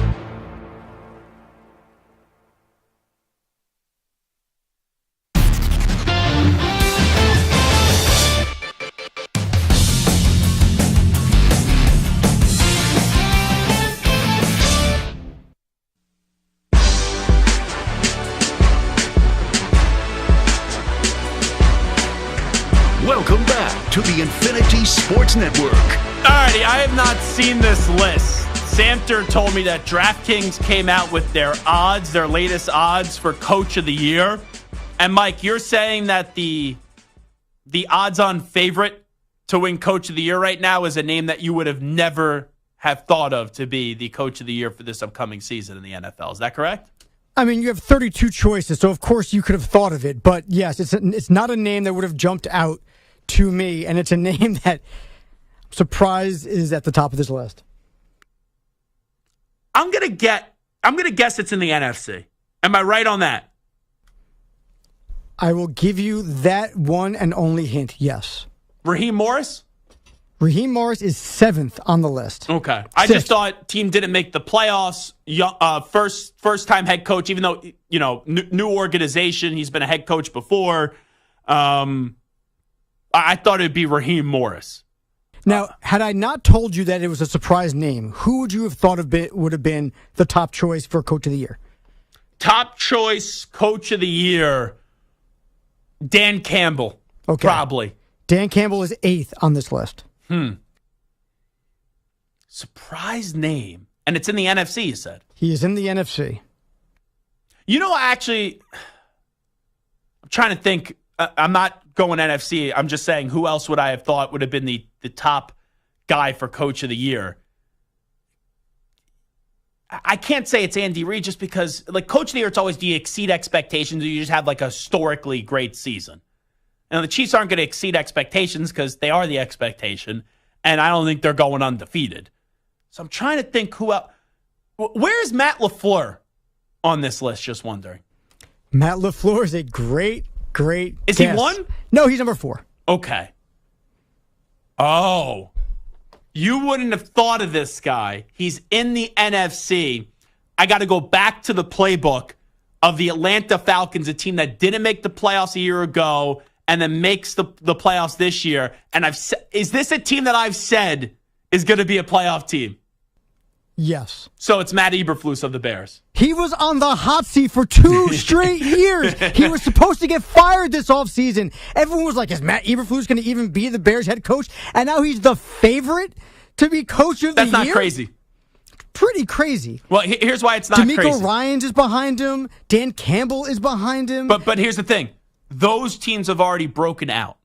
So, Dan Campbell just went through the 12-5 season. D'Amico Ryans just won the division at 10-7. They both have great cases to be coach of the year because there could be more steps. If the Lions get the number 1 overall seed, and Dan Campbell is a great case to make for coach of the year. The Texans go from 10-7 to maybe a 13 or 12 win team. D'Amico Ryans has a great case. But those teams are expected to be good teams this year.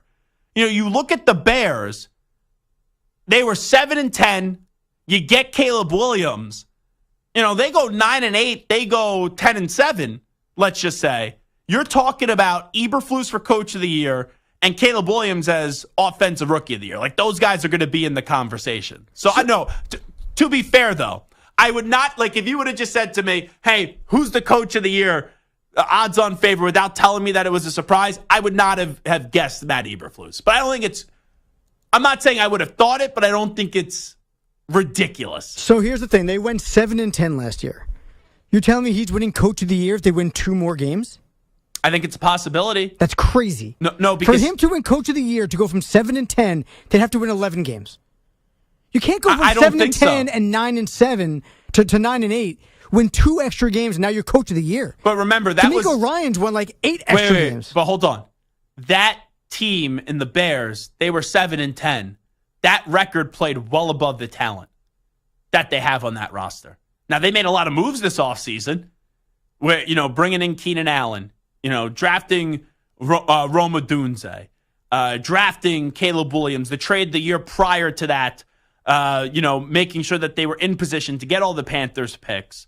So Ryan Poles has done, Ryan, you know what? Here's a good question.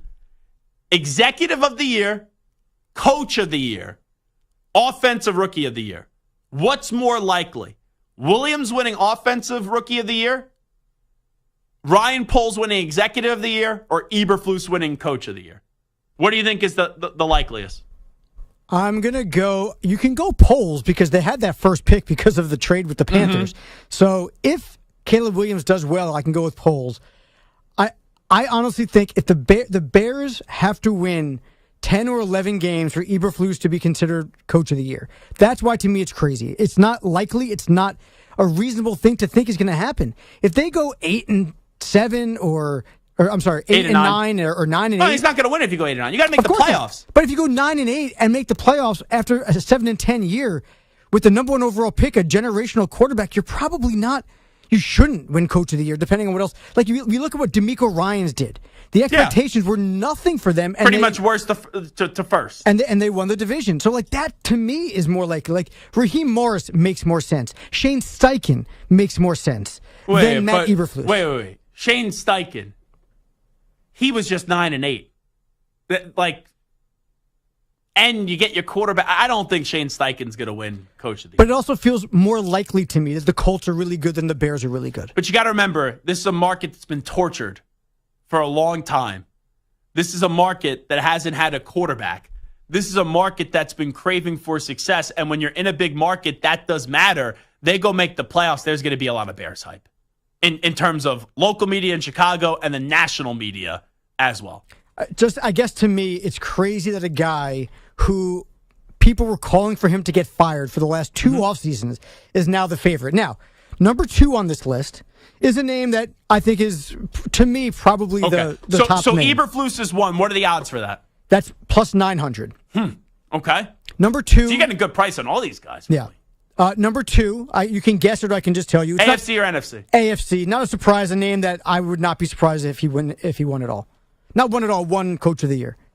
D'Amico Ryans? No. D'Amico is 5th. Huh. Who? Harbaugh? Harbaugh is 2 at plus 1,100. But here's the thing. Harbaugh just went 13-4. What is he going to do that exceeds expectations? In college. Oh, sorry. Jim Harbaugh. Oh, I thought you meant John Harbaugh. See, that's the confusing thing. Now I we got was like, these 2 damn Harbaughs. 13-4. What the heck is John Harbaugh going to do to win Coach of the Year this season? Jim Harbaugh taking over a 5-12 team. And one thing we know about Jim Harbaugh is the first year that he takes over a program, they always seem to exceed expectations. Well, and here's also the other thing. If they go 9-8 and make the playoffs, that factors in 2 ways. 1, obviously impressive, exceeded expectations. But number 2, last year, the train really did fall off the tracks, and everyone points right to coaching. I don't think the Chargers make the playoffs, but Harbaugh being the second highest odds is not crazy. Now, the 3rd name on this list, I think, is the most shocking of all the names on this list. Most shocking. The most shocking. More shocking than Eberflus, so you almost, I was very upset with Eberflus being number 1. On the air when you found out he was Eberflus. I would have Harbaugh, LaFleur, D'Amico Ryans, Raheem Morris, Dan Campbell, Shane Steichen all over Eberflus as my betting odds for Coach of the Year. Okay. So this third name is the most surprising. This third name is something I just if he wins Coach of the Year, I may never watch football again. I don't think this coach will win Coach of the Year.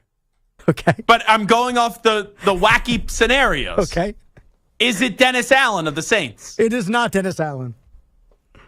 AFC or NFC? AFC. Oh, it's AFC? Yes, Dennis Allen is not in the top 10. Oh, is it Robert Saleh? Robert Saleh is third on the list at plus 1,100 to win Coach of the Year. If the Jets do anything this year, it's solely because Aaron Rodgers is healthy. There is a 0.0% chance that Robert Saleh wins Coach of the Year because any success that they have is Aaron Rodgers and Aaron Rodgers only. Now, what happens if Rodgers, a little rusty early on, and that defense bails him out? But, like, if you think about it, it's exceeding expectations. Like, if the Jets go win the AFC East, I'm not saying that Saleh's going to get the credit. I agree with you. Most of the credit's going to go to Aaron Rodgers. But some people will be like, oh, yeah, let's throw Saleh a few votes for Coach of the Year. But that's not going to happen. All right, so 1 was Eberflus, 2 was Jim Harbaugh, and you said 3 was Robert Saleh?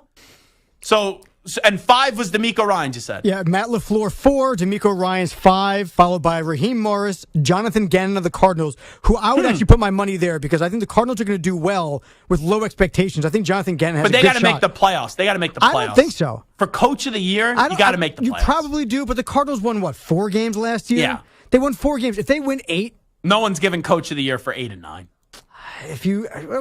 Probably right, but I think Jonathan Gannon at plus 1,500 is a very good value for your money. Dan Campbell is right after that. Shane Steichen plus 1,600 and rounding out the top 10. This is another one that has no chance, but I guess there's nowhere for him to go but up, is Dave Canales with the Panthers. See, it's funny you mentioned that. If there is a coach to win Coach of the Year and not make the playoffs, it's Dave Canales. No, number one, you got to survive David Tepper, but if he goes and wins like 7 games this year with that bad roster, I'll give a lot of credit. He won't win it, but I give a lot of credit to Dave Canales. All right, so who's your pick then for Coach of the Year right now? Is it Gannon? No, I think I'm going to go DeMeco Ryans. I know he already had that up year, that exceeding expectations year, but I think people were afraid to give it to him early on just because C.J. Stroud was so good, and Stefanski had a ridiculous year also losing his quarterback and still making the playoffs. So for me, I look at it, losing like 2 quarterbacks and having to get Joe Flacco off the couch. So I understand Stefanski winning it, but I feel like DeMeco Ryans, if they win like 13 games, 12 games, they have a monster year, and they're the 1 seed or the 2 seed, people are going to say, you know what, he probably deserved it last year. He was really good this year. So I think either DeMeco Ryans or Dan Campbell are my top 2 choices, with Jim Harbaugh right behind them. All right, Chris Hess, just give me a name that comes to mind for Coach of the Year. I'll go Jim Harbaugh. You will go Jim Harbaugh. Marco, give me a name. Saleh. Robert Saleh? I think you guys are selling it short. I'm taking Robert Saleh. Wait, now, hold on. I love this because Samter is so adamant. You have these 2 bozos right now that are like freaking out right now. Chris Hess looks like he just saw a ghost. I kind of like that you're taking Saleh here. Look, again, what is the award? It's usually given to the coach that exceeds expectations with a roster that you didn't expect to do much. The Jets have been, the dirt has been piled on top of them off of last year. Everything went wrong, and everybody made them the butt of the joke, well-deserved, like the Jets always are. Aaron Rodgers comes back. This defense, that roster, can you see them win 11, 12 games this year? I can. And all of a sudden, you go from a 7-win team to a 12-win team. You're a 3 seed in the AFC, and you're a legitimate contender to make the Super Bowl. As much as you don't want to give the credit to Robert Saleh, at that point, he deserves it. And look at the rest of the teams in the AFC. So if the Ravens are there, if the Bills are there, if the Chiefs are there, you got all the usual suspects. And Robert Saleh would be the only one that's different. The Jets would be the only one that's different. I think it's his award to lose. Wow, his award to lose. I do. If the Jets make the playoffs, unless someone comes out of the woodwork. You think of Dable a couple years ago with the Giants, came out of nowhere. You think of the Browns of all the adversity, and again, hadn't made the playoffs in a while. Those are the things, that's usually the coach of the year type stuff. Steichen, DeMeco Ryans, they had their moment. You think Eberflus? He's the odds-on favorite right now. Yeah, they make the playoffs? They make the playoffs, yes. I struggle with the Bears. I think they're the darling, and I think they're the team that's going to struggle a little bit more than people think because they do have a rookie quarterback. I will give you 3 wacky names. I'll put Eberflus on there even though he's the odds-on favorite.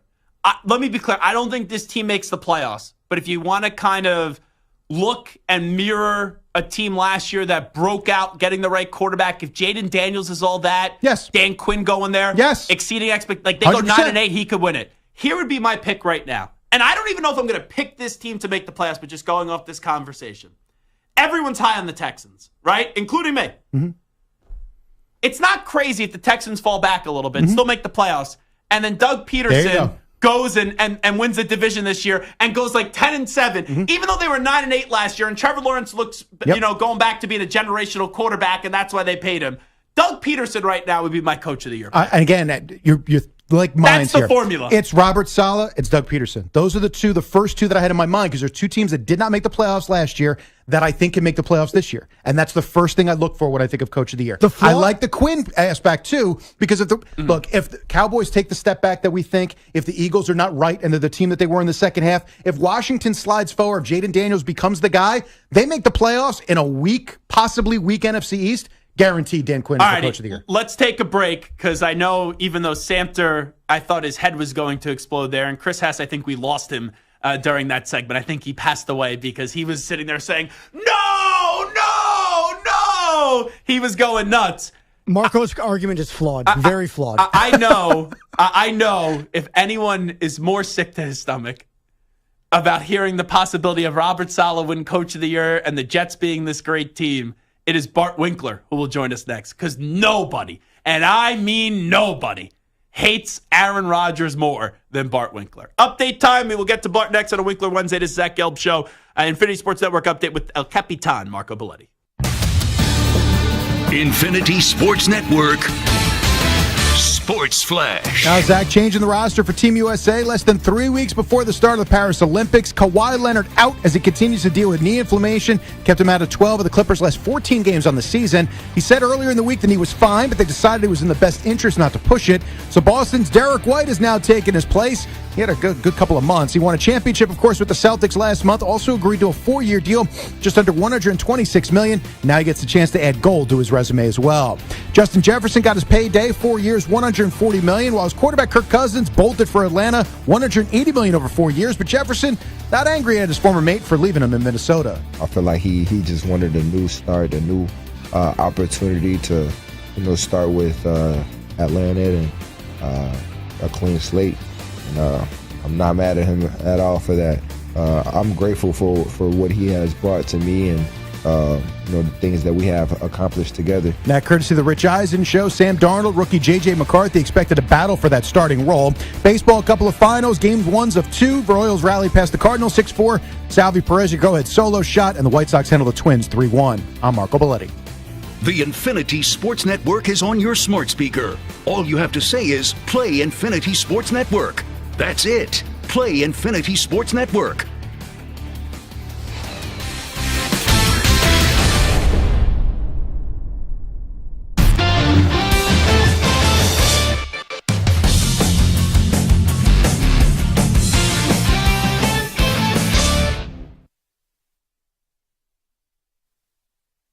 You're in a 5-minute break.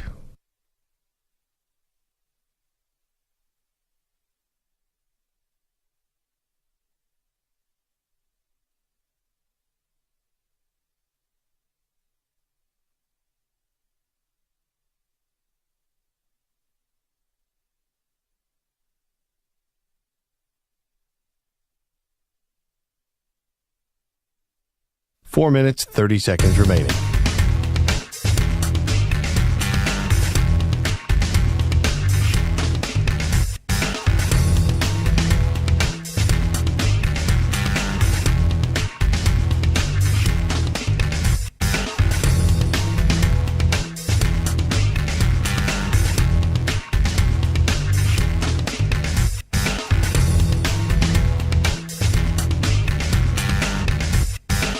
Four minutes remaining.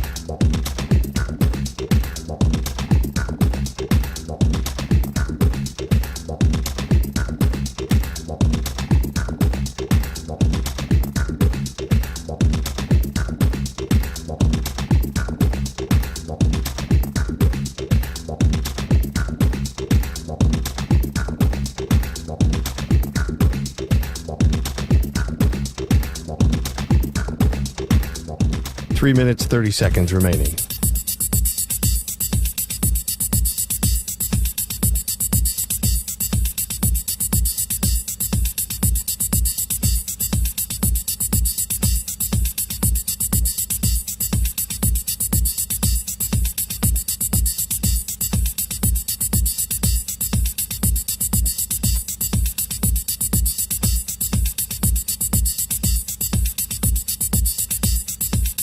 3 minutes remaining.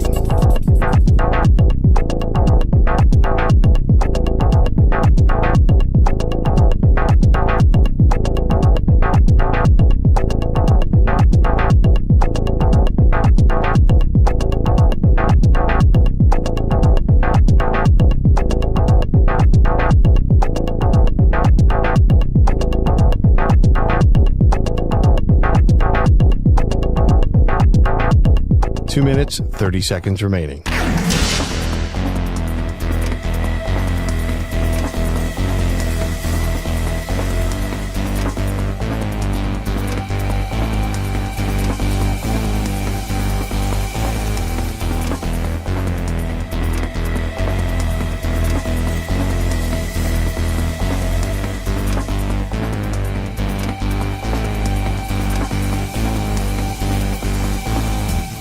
Two minutes remaining.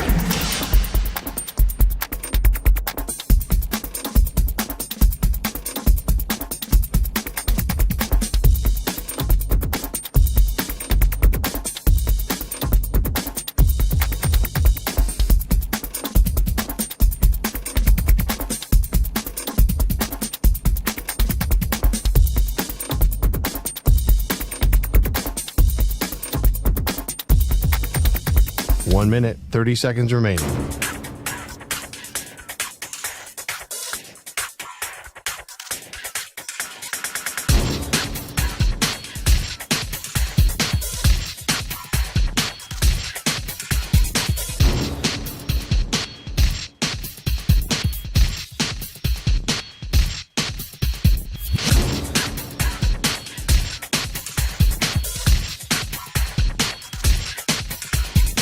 One minute remaining.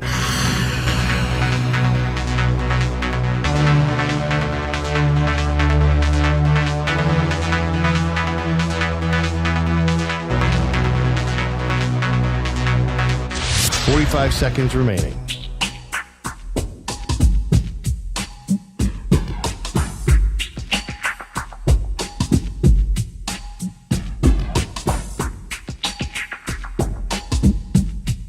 Thirty seconds remaining.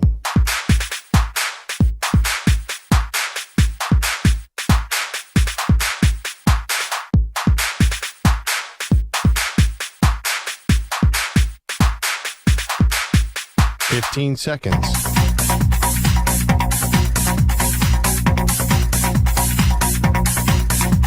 Break ends in 5 seconds.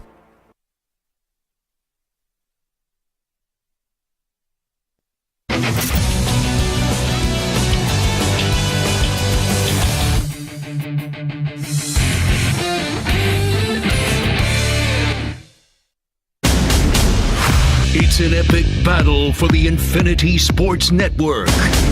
Zach. Lethargic, putrid, pathetic. Quitters. They're quitters. What a joke. Bart. Something fun to talk about. That's what we do here. It's like, hey guys, it's like we're just hanging out at a bar talking sports. It's time for Winkler Wednesday. Only on the Zach Gelb Show. Alrighty, Bart Winkler, the fantastic, sensational, unbelievable host of the Bart Winkler Show weeknights on the Infinity Sports Network. I'm any of these same affiliates, 10 p.m. to 2 a.m. Eastern Time, joins us each and every Wednesday in this time slot. Bart, how are you, my friend? I'm just so honored to be here with a proper introduction. Thank you very much. How was your 4th of July? When I think 4th of July, I envision Bart Winkler maybe next to a pool, you know, with a few adult beverages in hand, and then also you being a grill master. Did you grill up anything special on 4th of July? Grill stayed untouched. I realized that I need a friend that has a pool or a friend that has a boat. Okay. Because I don't have either. And a lot of people out on the water this weekend, and it was a little bit of FOMO going on over the weekend. Yeah, my 4th of July was because I had to work on Friday down the hall and had to get up rather early to make it in for that shift. So I do you know that really messed with my brain when I saw you working on Friday? Oh yeah, because you were off. Yeah, you were off your show, right? And then you were working on WFAN. Yes. And I was enjoying a 5-day weekend, and I was thinking to myself, if I lost the grind, I mean, all these people are out here grinding. Everybody's tweeting all weekend. I'm so honored to be like hosting the show, and you're doing the different show after not doing your show. And it's like, I felt guilty for enjoying 5 days off. No, I won't vacation shame, but I put a jalapeno chicken burger in the air fryer, and that was my big 4th of July, which I thought it could have been a little bit better than that. So it wasn't as big as previous years where you really get the grill going and you get everything on there. But anyway, you were listening to us when we were talking about Coach of the Year odds, and Marco Belletti picked Robert Saleh to win Coach of the Year. I know you despise the Jets because they employ your former quarterback in Aaron Rodgers, and you are the voice of the Cheesehead Nation here on the Infinity Sports Network. So what did you make of Marco saying that he believes Robert Saleh is the front runner for Coach of the Year this season? Well, first, it's great to know where Marco's been all week. I don't know where he's been. Is Marco here every day? It's like I start the show. Is Marco here? No, where is he? I don't know. He's doing updates earlier this week. Ack is out, I believe. Well, he is missed. Robert Saleh, under no circumstance, has any requirement and any qualification to be Coach of the Year at all. If he was going to win Coach of the Year, it was going to be last year when his quarterback went down. But instead, remember when his quarterback went down and he had a face of shock and bewilderment that did not leave him the entire season, except for those commercials he did for a toothpaste company? That's the only time, he smiled. He didn't coach well last year. That was the year he had to coach. And if they do well this year, it's going to be the same thing that happened in Green Bay with McCarthy towards the end once Rodgers, became his gets all the credit version of himself. But they're not this is my argument what Matt LaFleur was and why last year was different in Green Bay, because Matt LaFleur, that was his first year as the Packers coach. The other 4 years, he was a co-manager of a team along with Aaron Rodgers. So if Robert Saleh, he showed you what he is as a coach. Last year's what he is as a coach. This year, if the Jets do good, it's going to be 100% on the return of Aaron Rodgers. And I don't think that will happen, as you know. But also, Robert Saleh would deserve very little, most likely zero credit for any turnaround. I just jotted down my 7 playoff teams in the AFC. I put the Bills winning the AFCs, the Bengals winning the AFC North. I'll actually have the Jaguars winning the South, and the AFC West being the Kansas City Chiefs. The 3 wildcard teams, I put the Ravens, I put the Jets, and I put the Texans. I know you will say the Jets aren't going to make it, and I don't think it's crazy to say that. And you've already said that. Who is a team that you think it's egregious that I left off? Bills, Bengals, Jaguars, Chiefs, the 4 division winners, Ravens, Jets, Texans as the wild cards. Who is egregious that I left off, in your opinion? No, you have the 6. When I was listening and you were saying maybe different division winners than I would take, I think the Ravens are going to be great. Okay. I think the Ravens are going to be great. So had you left them off, I mean, the fact that they're not, I think they'll be division champs.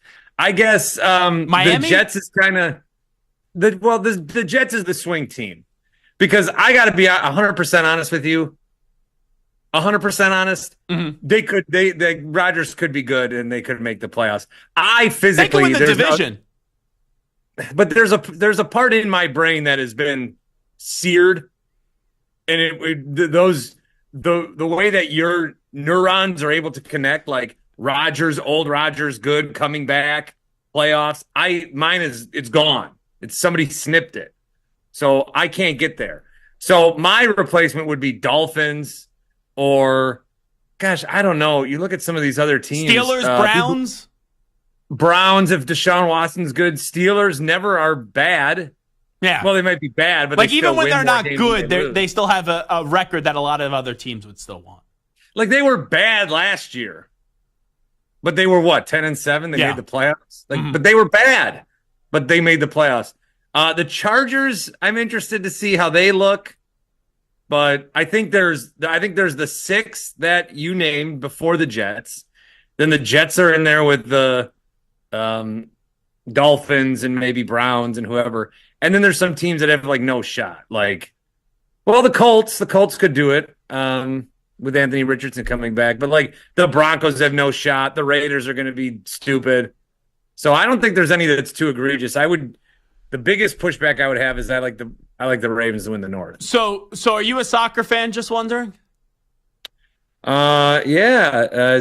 I'm watching it on my phone. So I don't give a rat's ass about soccer, but it's the semifinals of the Euros. And did I just see during the commercial break that England, Samter, they scored, and did it get waved off because of an offside? Because I saw that they put one in, it was 2-1. Then I came back, it was 1-1. And then I guess England just scored in the 90th minute to practically, I know the game's not over yet, but they're going to win now. Right? Is that accurate, Samter? Yeah, I didn't actually see what happened, how that goal got waved off, so I can't speak intelligently on exactly what happened there. But yes, England did just score in the 90th minute, and they now lead 2-1 on their way to the Euro Championship against Spain. So how about that? So you're a big soccer fan, Bart? Is that going to be something that you get into? Because there's actually an English pub, maybe 5 blocks from where I live, like an English soccer pub.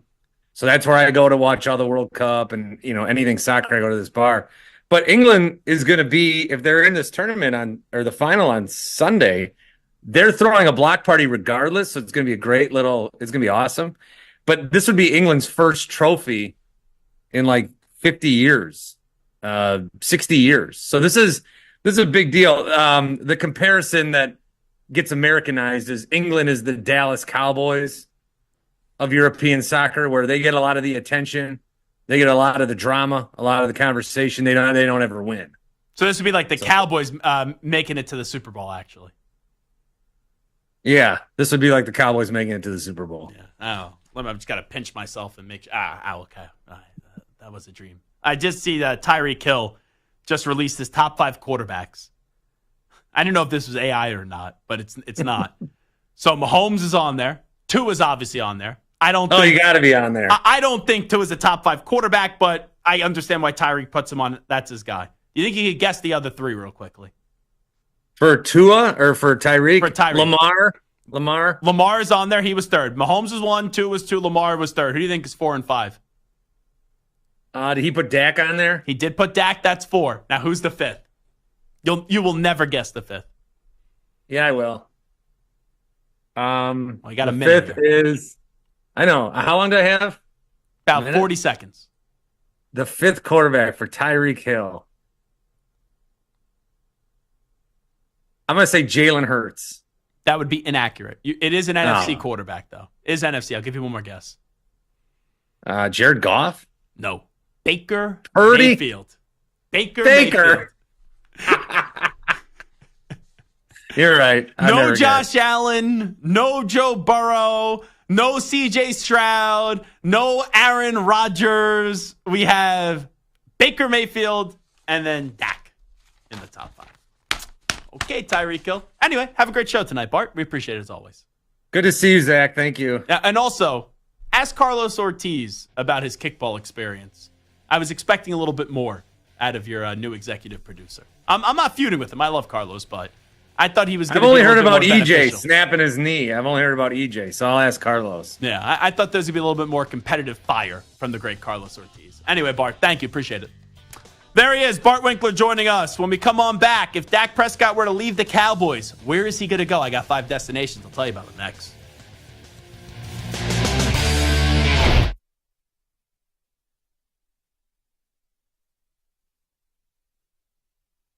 You're in a 5-minute break.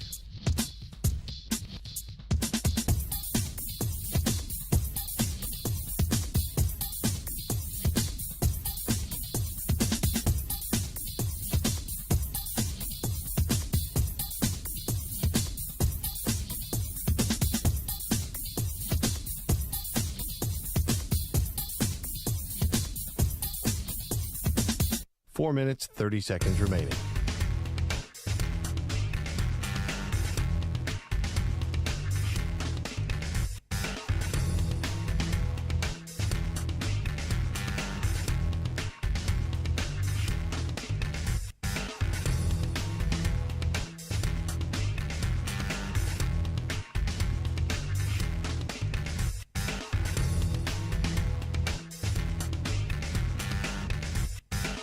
4 minutes remaining.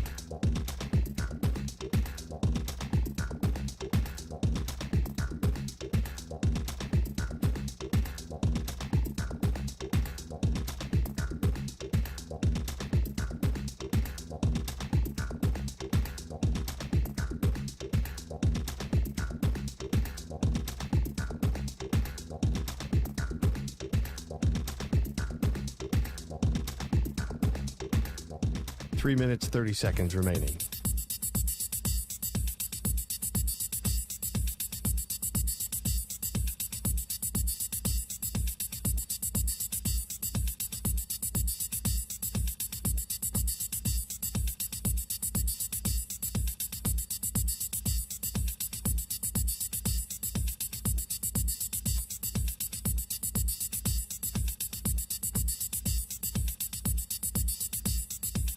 Three minutes remaining.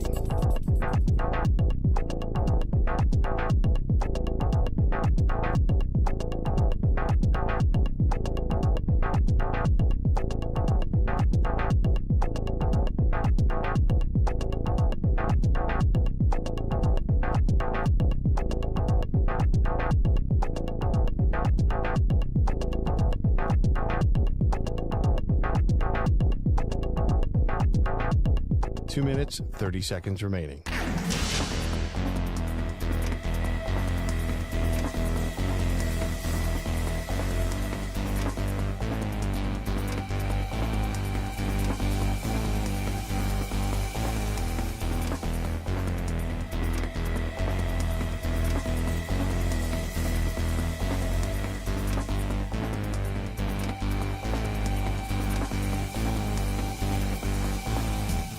Two minutes remaining.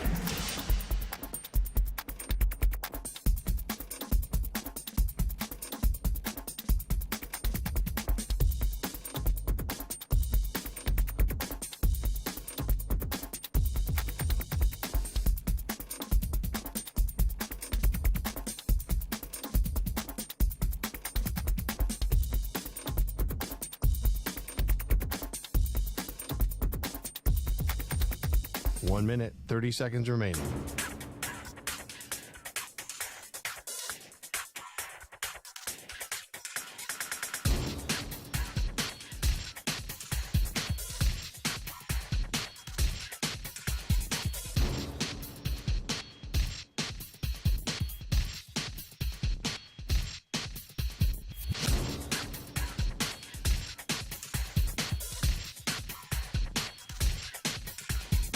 One minute remaining.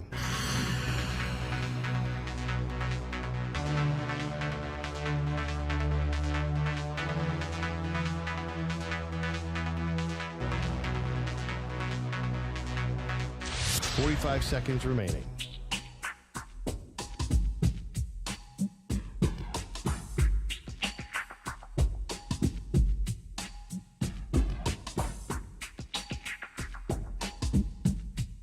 .30 seconds remaining.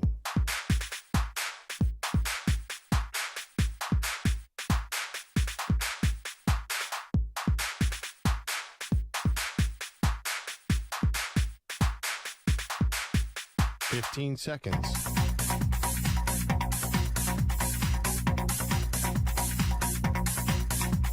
Break ends in 5 seconds.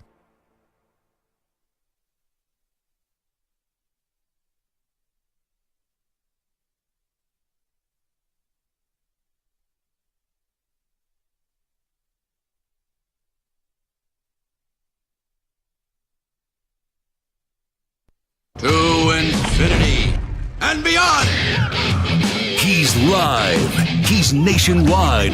This is the Zach Gelb Show.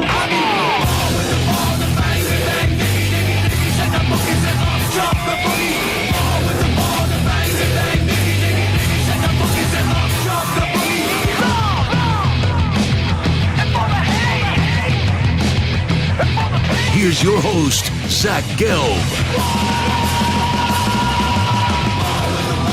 Man, that was some heartbreak.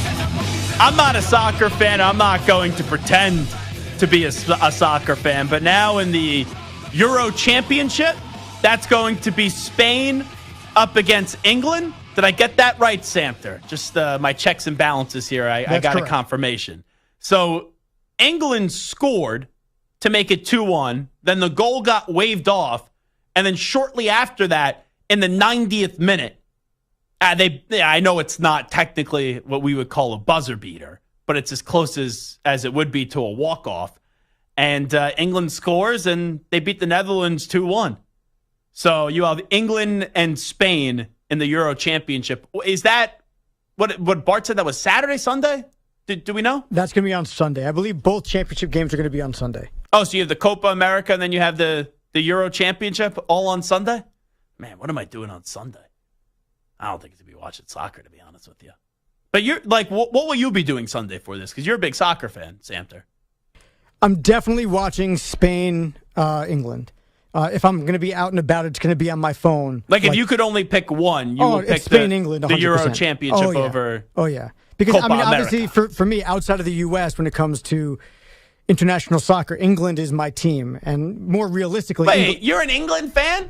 Well, I lived in England. I worked for a British football team. Where have you not worked or lived? I've been all over, but I worked for a British football team who now is in the Premier League. My favorite league to watch is the Premier League. My favorite team is Brentford, who lives in the Premier League. However, Spain, my heritage is Spanish.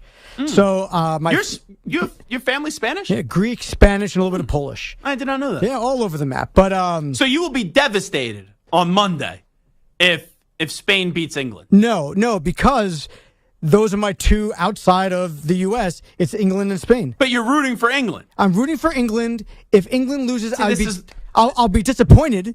But if they were to lose to Spain is like, okay, at least my other favorite team, country won. That's like I'll be upset. It sounds like that would be like if the Chiefs and the 49ers got to the Super Bowl this year and I'm like, oh, if Kansas City wins, I'll be thrilled.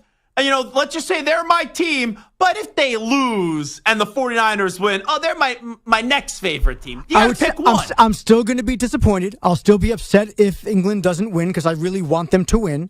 But if they were to lose, at least they would lose to a team that I root for also, that it can kind of like, it's the equivalent of like betting against your team. Well, now I have you no win interest. both ways. I'm sorry. I have no interest now in the Euro Championship because I wanted heartbreak from Samter on Monday. I would have been rooting you're not for gonna you get to be heartbreak. walking down in the dumps all annoyed that your team lost, but now you root for both teams. Now I'll be upset. Stu will be down in the dumps, so you'll at least get that. Stu's an England fan? Oh yeah, big time, because he's big time into the Premier Stu's League. not here. He's off next week. Yeah. Stu got sick this week, then off next week. That's kind of what happened to me a couple weeks ago. Yeah, I'm starting to wonder if you guys are actually sick. Like maybe this is a little, you pull a fast one on management. Oh, I got the sniffles, cough, and then you take the next week off. It's amazing how both you guys ended up having this. It's a brilliant plan. I'm not saying that it's true or not true, but I'm not also saying that it's not a brilliant idea. Hey, I have this week off. Let me be sick the week before and just have 2 weeks of straight vacation. Chris Hess, you are a hardcore, passionate sports fan. You wear your emotions on your sleeves. You live and die with your sports team. You have to be disgusted that Samter's basically saying he wins either way in the Euro Championship. Yeah, I don't like that because I've not been the one to have more than one favorite team. I mean, I like watching specific teams, but I will not actively pull for another team in addition to my teams. What is the most, because that is heartbreaking right there. You are tied up and you lose in basically the last minute. That is just devastation. Sometimes, even though you appreciate a good effort, if you're going to lose, you sometimes just hope, okay, you get blown out, and then you could compartmentalize those feelings, and then by the time the game is over, I'm not saying it's totally out of your system, but it's easier to come to grasp and reality with it. When you lose like overtime or right at the end of regulation, and there's a thought that you were going to win, that hope that you're going to win, and you basically get stabbed in the chest. If you're a Netherlands fan, you are sitting on your couch right now and you're not moving. And you are just totally lost. And there's post-game coverage that probably comes on, and it's just noise in the background. It's just looping and looping and looping and looping because you're just sitting there. You don't know what to do. So I'll ask this simple question. I'll go around the room. Chris, what's the most demoralizing loss in your lifetime when it comes to sports? What's the first one that still pains you the most? 2008 Penn State, Iowa. All right, explain further. Penn State, ranked third in the country, had just beaten Ohio State and Columbus for the first time in 30 years. They stumble into Kinnick Stadium with a battered up team. Iowa's 5-4. This is a November Kinnick Stadium special. Penn State loses 24-23 with 1 second left on a 31-yard field goal. If the Iowa kicker does not make that kick, we won't be talking about Tim Tebow and the Florida Gators winning the national championship that year, because undefeated Penn State would have played undefeated Oklahoma. Not saying Penn State would have won, probably would have gotten smoked, but thinking about they were literally 1 second away from playing for a national title. So your fandom of Participation State University did not start when you were in college. You were a Penn State fan well before that. I was a fan when they were 3-9 and 4-7. Okay, so Did you go to Penn State because you were a fan of the football team? I grew up going to Penn State games, and did your family go there? No, it's a long story about how I got involved with it, but I love it. No, it's great. I wasn't going to tell it, but I love it. It's great, but yeah, I've been going since 2003, and they were in the heart of the dark years when they were god-awful, 4 losing seasons in 5 years. Yeah. But here we are. Who do you think knows more about Penn State football? Is it Hess or is it Hickey? It's Hess by a long shot. Like, Hickey probably knows a lot about, but it's not knocking Hickey. Hess is like a savant. He can remember, like, 2003, who the backup running back was and how many yards he had in week 2 against Rutgers. Just turned 25 last month. So how old are you in 2008? I was 9. Huh. Think about that. Most painful loss when he was 9 years old. Yeah, but you know what, though? That's when the most painful losses happen. I'm 43. Losses aren't as painful anymore as they used to be. So I have always said this. Pound for pound, he's not right in terms of his predictions. But I think pound for pound, the most knowledgeable person at this network when it comes to college football is Hickey. Is it actually Chris Hess? I don't know Chris Hess's knowledge outside of Penn State. You're just saying just Penn State. He is like an encyclopedia. He reels off to me and Samter doesn't usually give out compliments very easily. Sometimes I'm sitting here and I'm like, especially with the part-timers that come in, most of them go, I don't want to work with Samter ever again. You like Chris Hess? Well, You're a big I'm Chris not saying Hess I like advocate. Chris Hess. I'm just saying that I'll ask Chris Hess a very simple Penn State question, and 35 minutes later, I now know who the linebacker coach was of the 2011 Penn State Nittany Lions. Hey, yeah, Ron Vanderlinden. What about it? Come on now.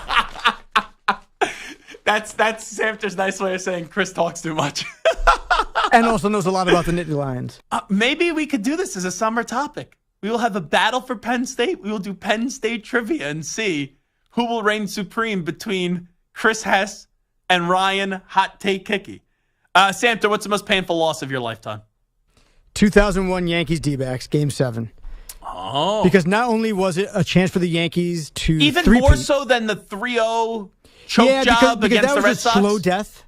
And then Game 7 was such a blowout that it just kind of like you walked into Game 7 deflated. It's over and then in it the was third like, inning. First inning, it was already over. Yeah, true. But Game 7, 2001, because not only are the Yankees going for the three-peat, no baseball team has three-peated, or I don't think any has ever three-peated in the MLB. However, add on top of that 9/11, right? The season was suspended.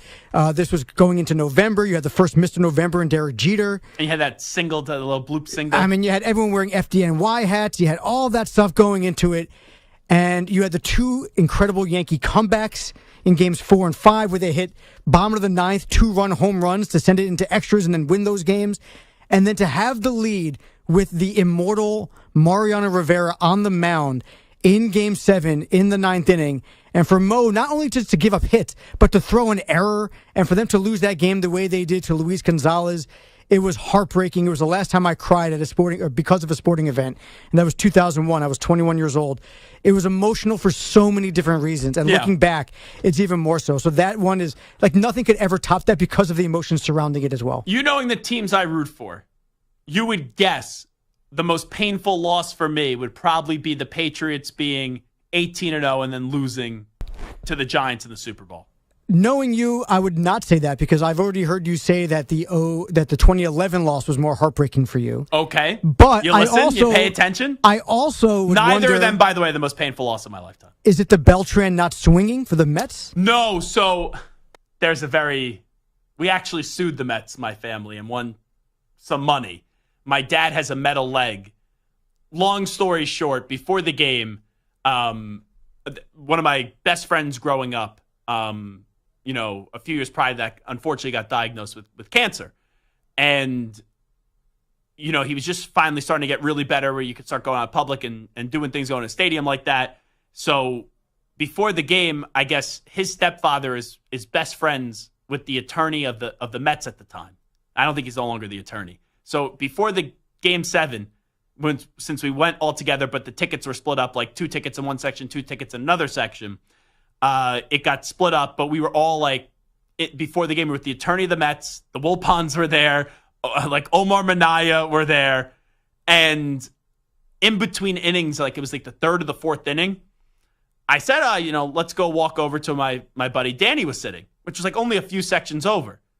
So we walk over. There was 2 empty seats that were there, but I guess since we were walking there, we weren't in those seats. Security came over. They're like, where are your tickets? And we said, a few sections over. And then the security guard's like, you guys got to go.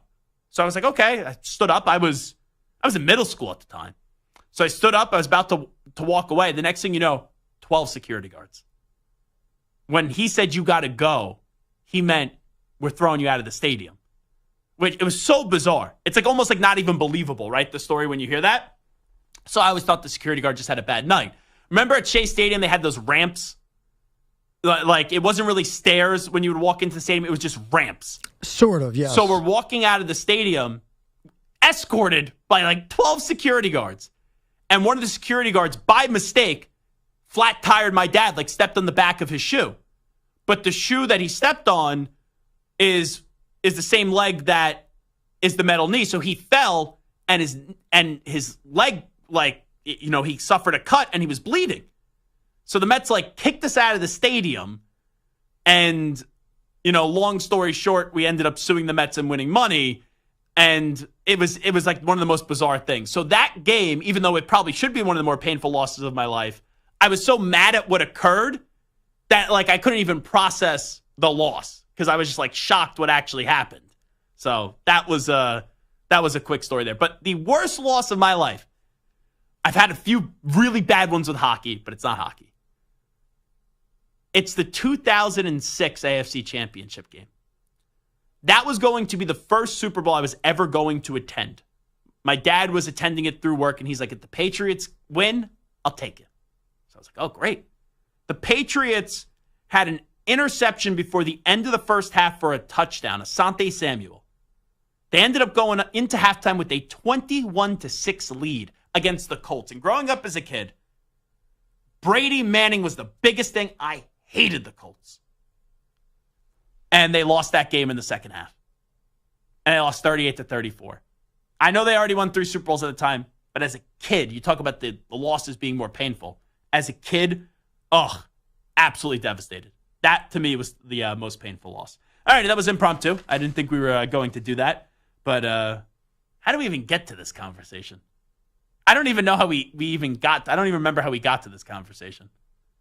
I think I'm qualified to run for office. Oh, we were talking about soccer. This all started with soccer. Oh, yeah, with the crushing loss. Yeah. Yeah. And then we let Chris Hess talk. And whenever Chris Hess talks, it's like, oh, Penn State this, Penn State that. And we're like, oh, how are we getting onto painful losses here? We're going to have Sorry. No, I'm just kidding. We're not actually mad at you. I think that'd be a good idea. A Penn State trivia off between Chris Hess and Hot Take Hickey. You're saying Chris Hess would be the betting favorite in that? Yeah, I think so. Okay. And this isn't a knock on Hickey. I have all the faith in the world in Hickey and his knowledge. Chris Hess is, I feel like, I could be wrong, a savant. Okay. A savant. Put that on the resume, Chris. Take a timeout. When we come on back, Ari Temkin will join us from Big 12 Media Days. He's the host of Big 12 Radio on Sirius XM. It is the Zach Gelb Show. You're in a 5-minute break.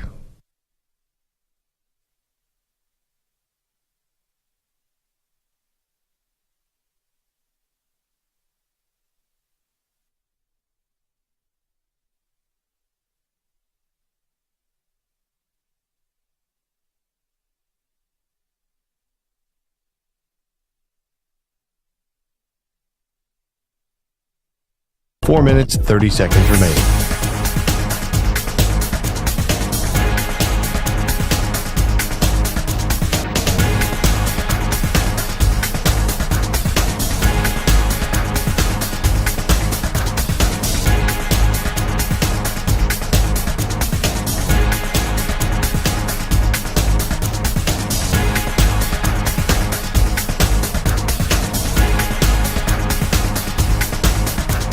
Four minutes remaining.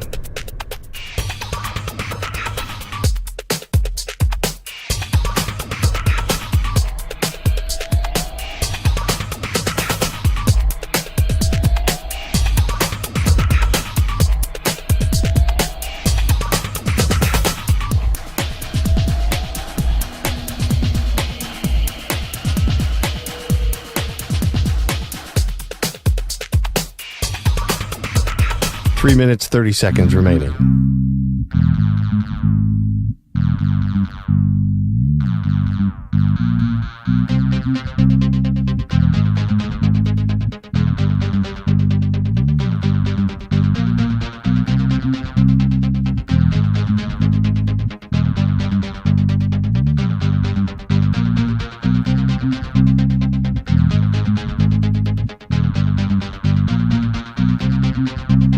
Three minutes remaining.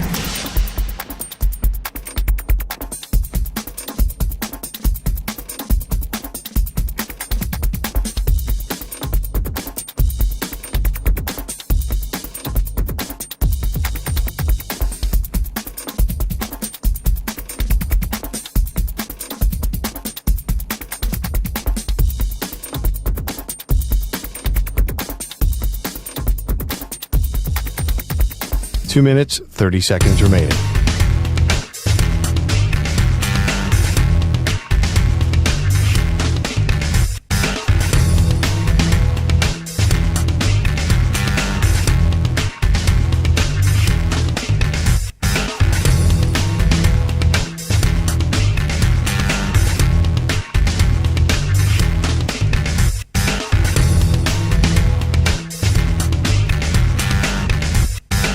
Two minutes remaining.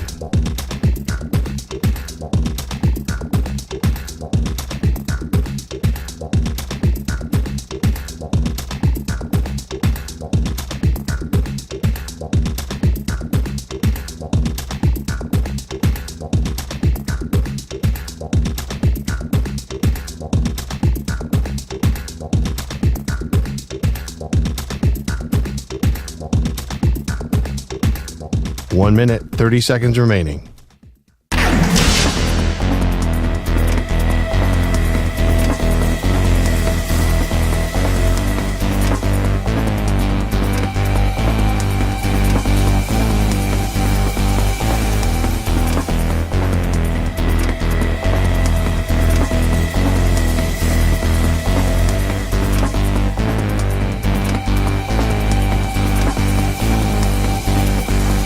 One minute remaining.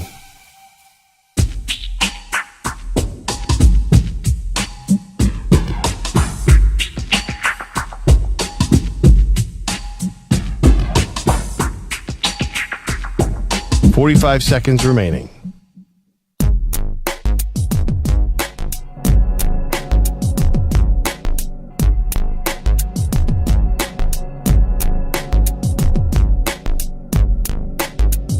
.30 seconds remaining.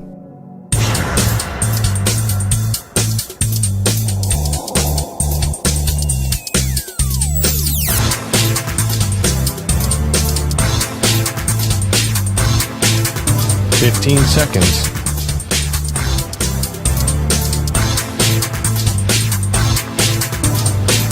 Break ends in 5 seconds.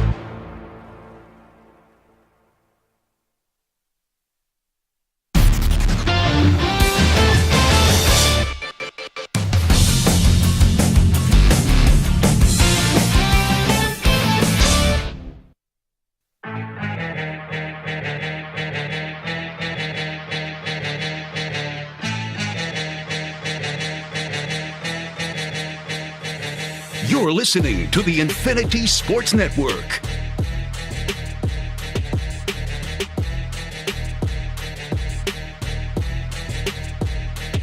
All righty, rock and roll. This is Zach Gelb Show on the Infinity Sports Network. Big 12 Media Days underway. Let's go out to one of our favorites covering the Big 12, and that, of course, is our pal Ari Temkin. Ari, appreciate the time as always. How you been, my man? I'm great, Zach. How are you? Well, I'm doing fantastic, and I appreciate you jumping on board with us. We were talking a lot yesterday about Colorado, and I said a super successful season for Coach Prime in year 2 would make a bowl game, but I don't expect that to happen. What is your expectations for Coach Prime's program entering this season? I expect it to happen. I do think that they're a bowl team. And I think if we can have a reasonable conversation about Colorado, a team that kind of lives in the margins in some ways, incremental steps, year 1. Certainly the start of the season, I think, changed expectations. But for a team that had won 3 games in the previous 2 seasons, to hit the over at a total of 3.5, not bad. Again, expectations change over the course of the season when things happen, and there's reasons that expectations should have changed, and they faded.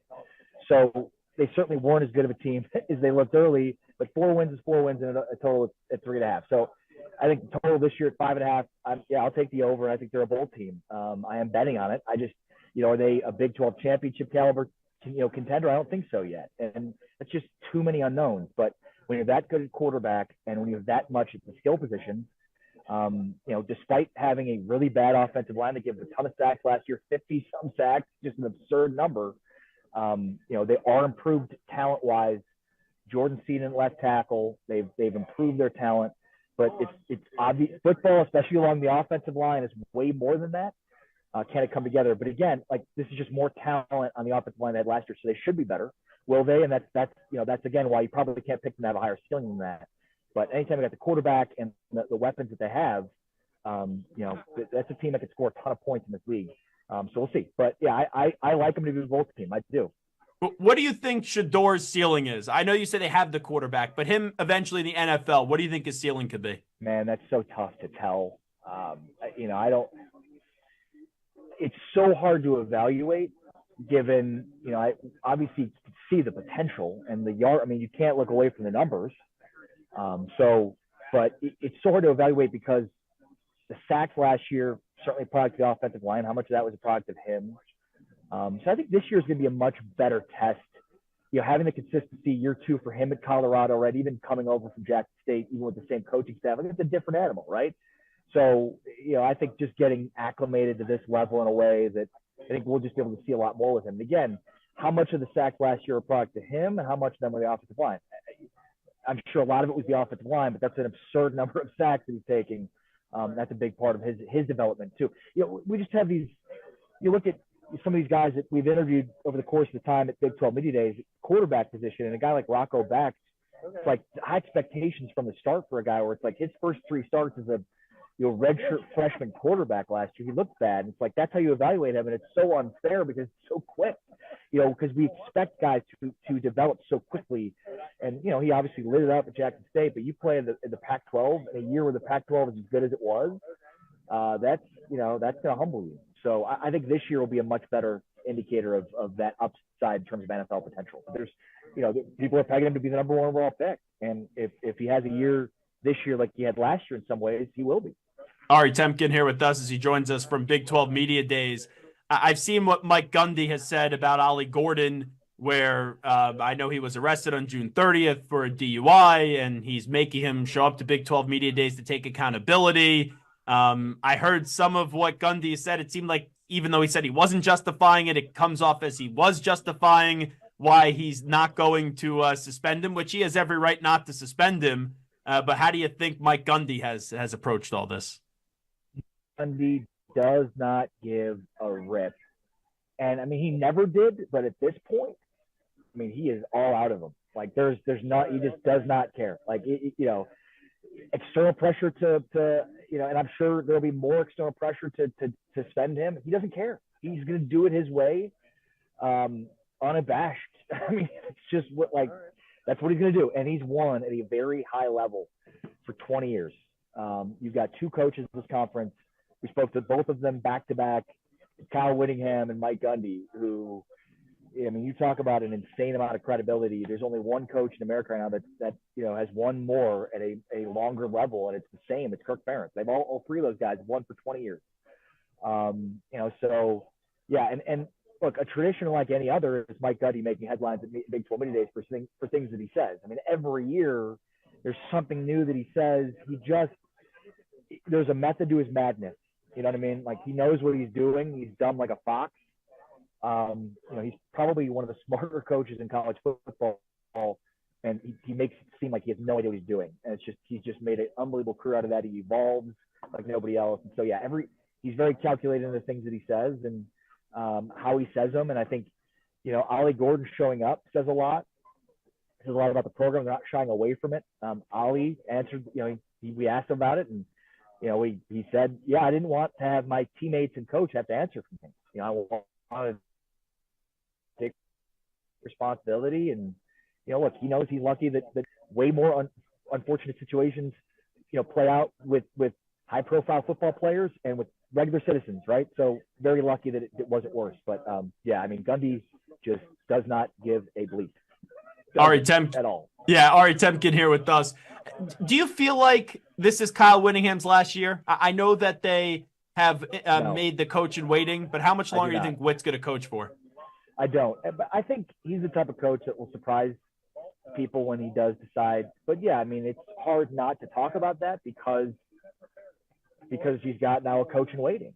So that's a thing. So now you have to wonder about what the timeline looks like. And, we asked him, we've been having each coach ask the next coach a question. We're having them record a question, and the question he got asked from Scott Satterfield was, what do you do when you don't want to coach anymore? What are you gonna do after you hang it up? And I mean, he just started listing off hobbies and things that he does, and it's like crazy. Like, a lot of coaches are like dorks, and they're like, all I do is ball. That's all I do. I mean, he's talking about fishing and playing tennis and playing golf, and he rides motorcycles, and he's like, dude has a lot of interests for a guy that's as good of a, committed to it, being as good of a coach as he is, and the results speak for itself. So, I think he's the type of guy that, and we asked him, when will you know? And he said, when I don't want to do this anymore. And and the reason I immediately answered your question with no, I don't think this is the last year, because he just as energized as he's always been, and you could feel that in his answers, and he still loves the job. And I can't imagine. I mean, this year of all years, with everything that's coming back in a new conference, I think there's a lot still to coach for. I know they were picked to finish first in the conference on the Big 12 media poll. Cam Rising, they finally get him back, and we know what he means. Do you think they're pound for pound the best team in the Big 12? They are the best team in the Big 12, but they're not going to win the Big 12. Okay, who will? Who's going to win the Big? Your guess is as good as mine. I picked West Virginia. I picked Oklahoma State last year. It was a stupid pick. West Virginia's probably not a right pick. I mean, here's the thing. Unless it changes this year, the favorite hasn't won this league in a while. So that's why I'm saying Utah's not going to win the league. Utah is the best team and certainly best position to win this league, but their history tells us that they're not going to win this league. So the favorite hasn't won it on a pretty consecutive streak here. We haven't seen a lot of teams play over the course of the relaunch of the Big 12 championship for that Big 12 championship. Schedule now in a big way plays a factor. Who do you play? When do you play them? There's a lot of things at play here that we're not going to know until the season, but injuries, luck play into that. So when are you playing these teams? Are they fully healthy when you're playing them? That plays into who plays in that final game. So, yes, there's a reason that they're being picked to win the conference. You can make the same case for Kansas State and make a similar case for Oklahoma State too. But with Cam Rising back, with the weapons they have, Brant Keithy, the guy's been very productive when he's been healthy. He hasn't played a lot the last couple of years. But in addition to Dorian Singer, I mean, look, there's no doubt they're the best team, but the best team hasn't won this conference in a long time. Who do you think is the best team between Kansas State, Oklahoma State, and Kansas? Kansas State, which hurts me to say as a Kansas alum. But here's the thing about my Jayhawks. I'd love for them to win a conference title, and certainly with what they have back, there's no reason to think that they shouldn't be competing for one. But I'm the type of, I have to go off of what we've seen versus what could be, right? And the quarterback just can't stay healthy. So we haven't seen him be healthy for the entire season, so we can't expect him to be until he proves that he can be.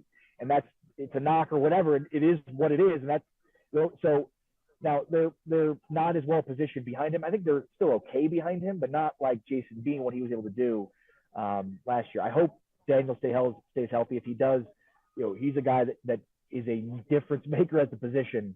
And with what they've got everybody back, and not only that, but they're recruiting at a much higher level. There's a lot they have invested in NIL, not just in basketball, but in football. But for me, there's, again, the things that could happen versus the things that we've seen. There's just way too much consistency from Chris Kleiman. And when you basically say, hey, Will Howard, we love what you've done, but you can move on. And then he goes to Ohio State. That's recruiting. Nobody's recruiting at Ohio State's level right now. Nobody. And yet they got Kansas State's cast-off quarterback, and I hate to say it like that, but that's the reality of the situation. They wanted Avery Johnson to start. Kansas State, the guy they wanted to start, is starting, and the guy that left went to Ohio State. That's how insane that situation is. So, last thing I'll ask you, Ari Temkin. So you mentioned West Virginia, and you're optimistic about them. I'm with you. I love what Neil Brown did a year ago. I hope it continues.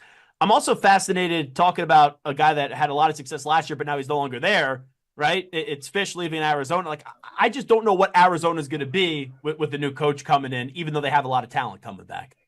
Right, and here's the other thing. The transition has to mean something, and maybe it'll be more for the Big 12 members that have been here. I mean, this league is a brand new league. Last year, 4 new teams came in, then 2 leave, and 4. So, 16 teams, 8 are new in the last year.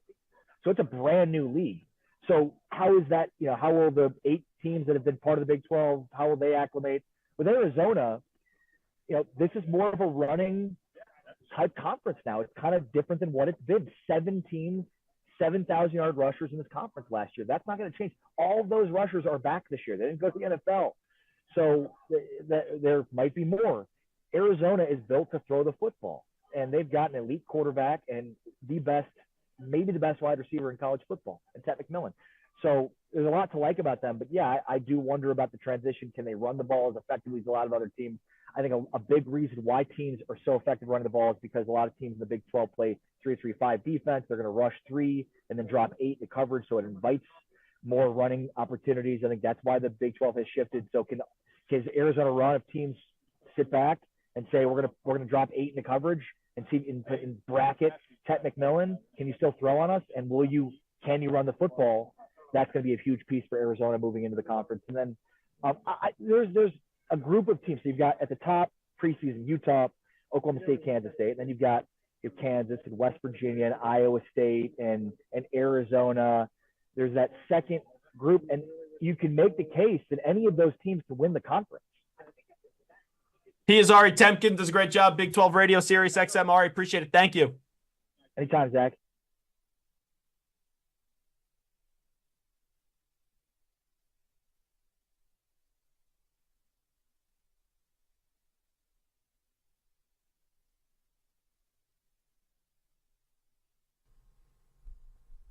There he is, Ari Temkin, joining us on the Zach Gelb Show on the Infinity Sports Network. We will take a timeout. We'll come on back with some future potential destinations for Dak Prescott if he does, in fact, leave the Dallas Cowboys after this season. But let's get the latest update first with El Capitan, Marco Belletti.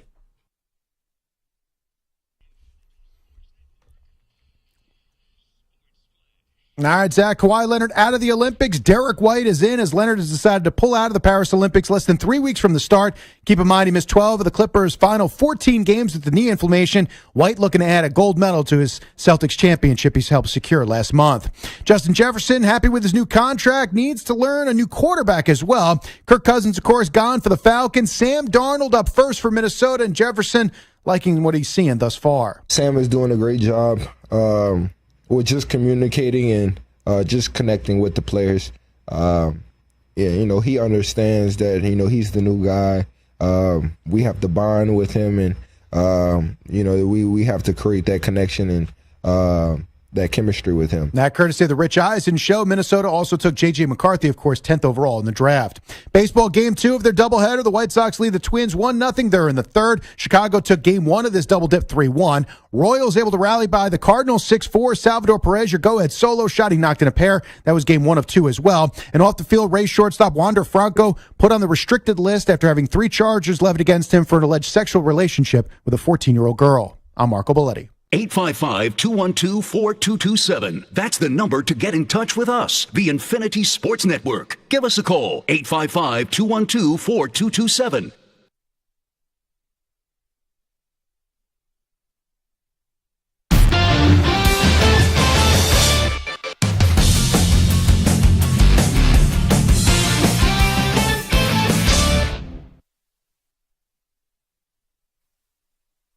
You're in a 5-minute break.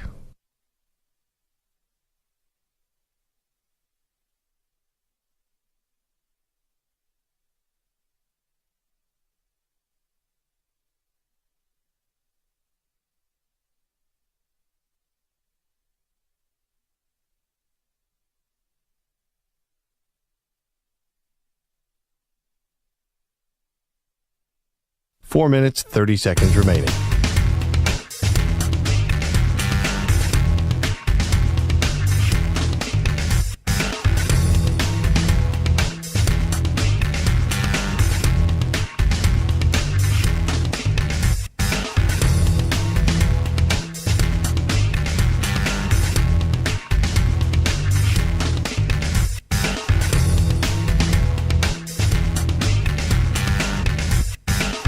Four minutes remaining.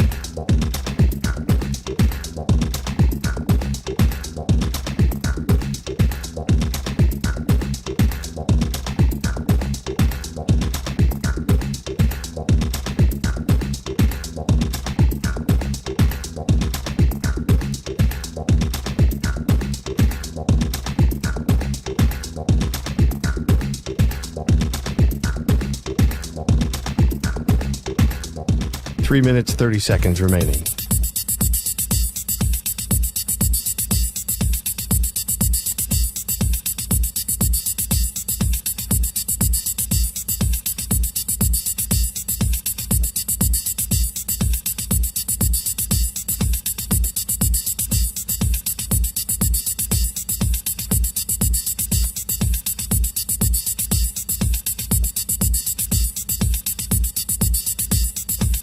Three minutes remaining.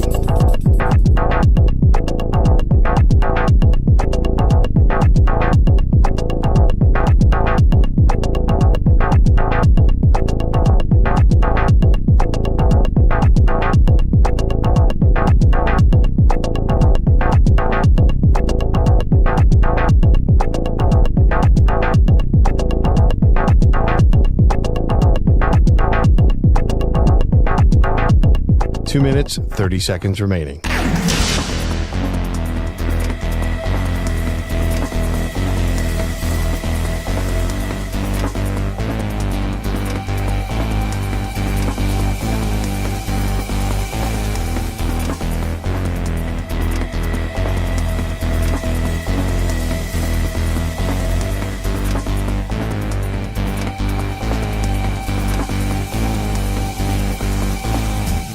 Two minutes remaining.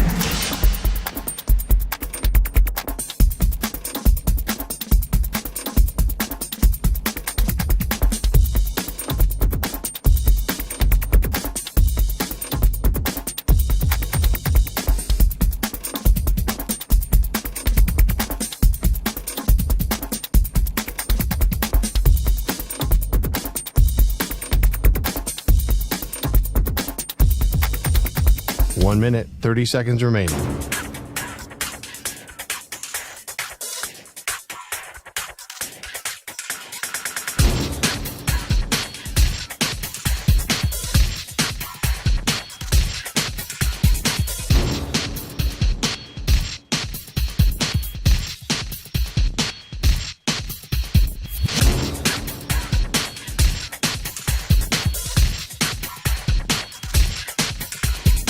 One minute remaining.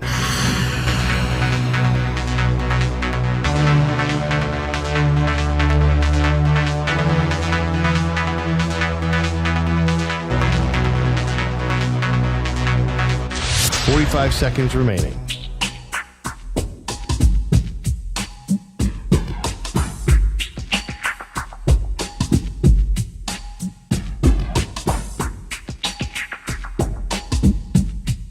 Thirty seconds remaining.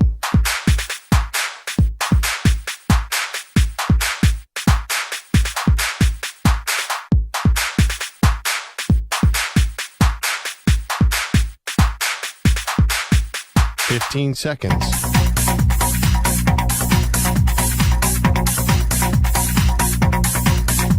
Break ends in 5 seconds.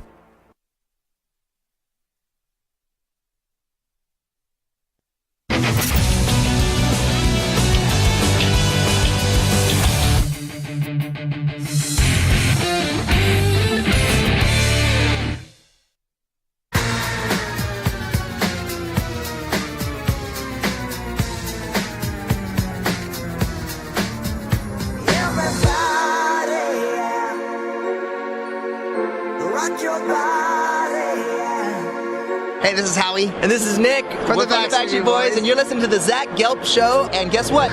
Zach is back. All right. He's live. He's nationwide. This is the Zach Gelb Show. All right, it is the Zach Gelb Show on the Infinity Sports Network. It's time to answer Ask the Pros question of the day. It's brought to you by O'Reilly Auto Parts.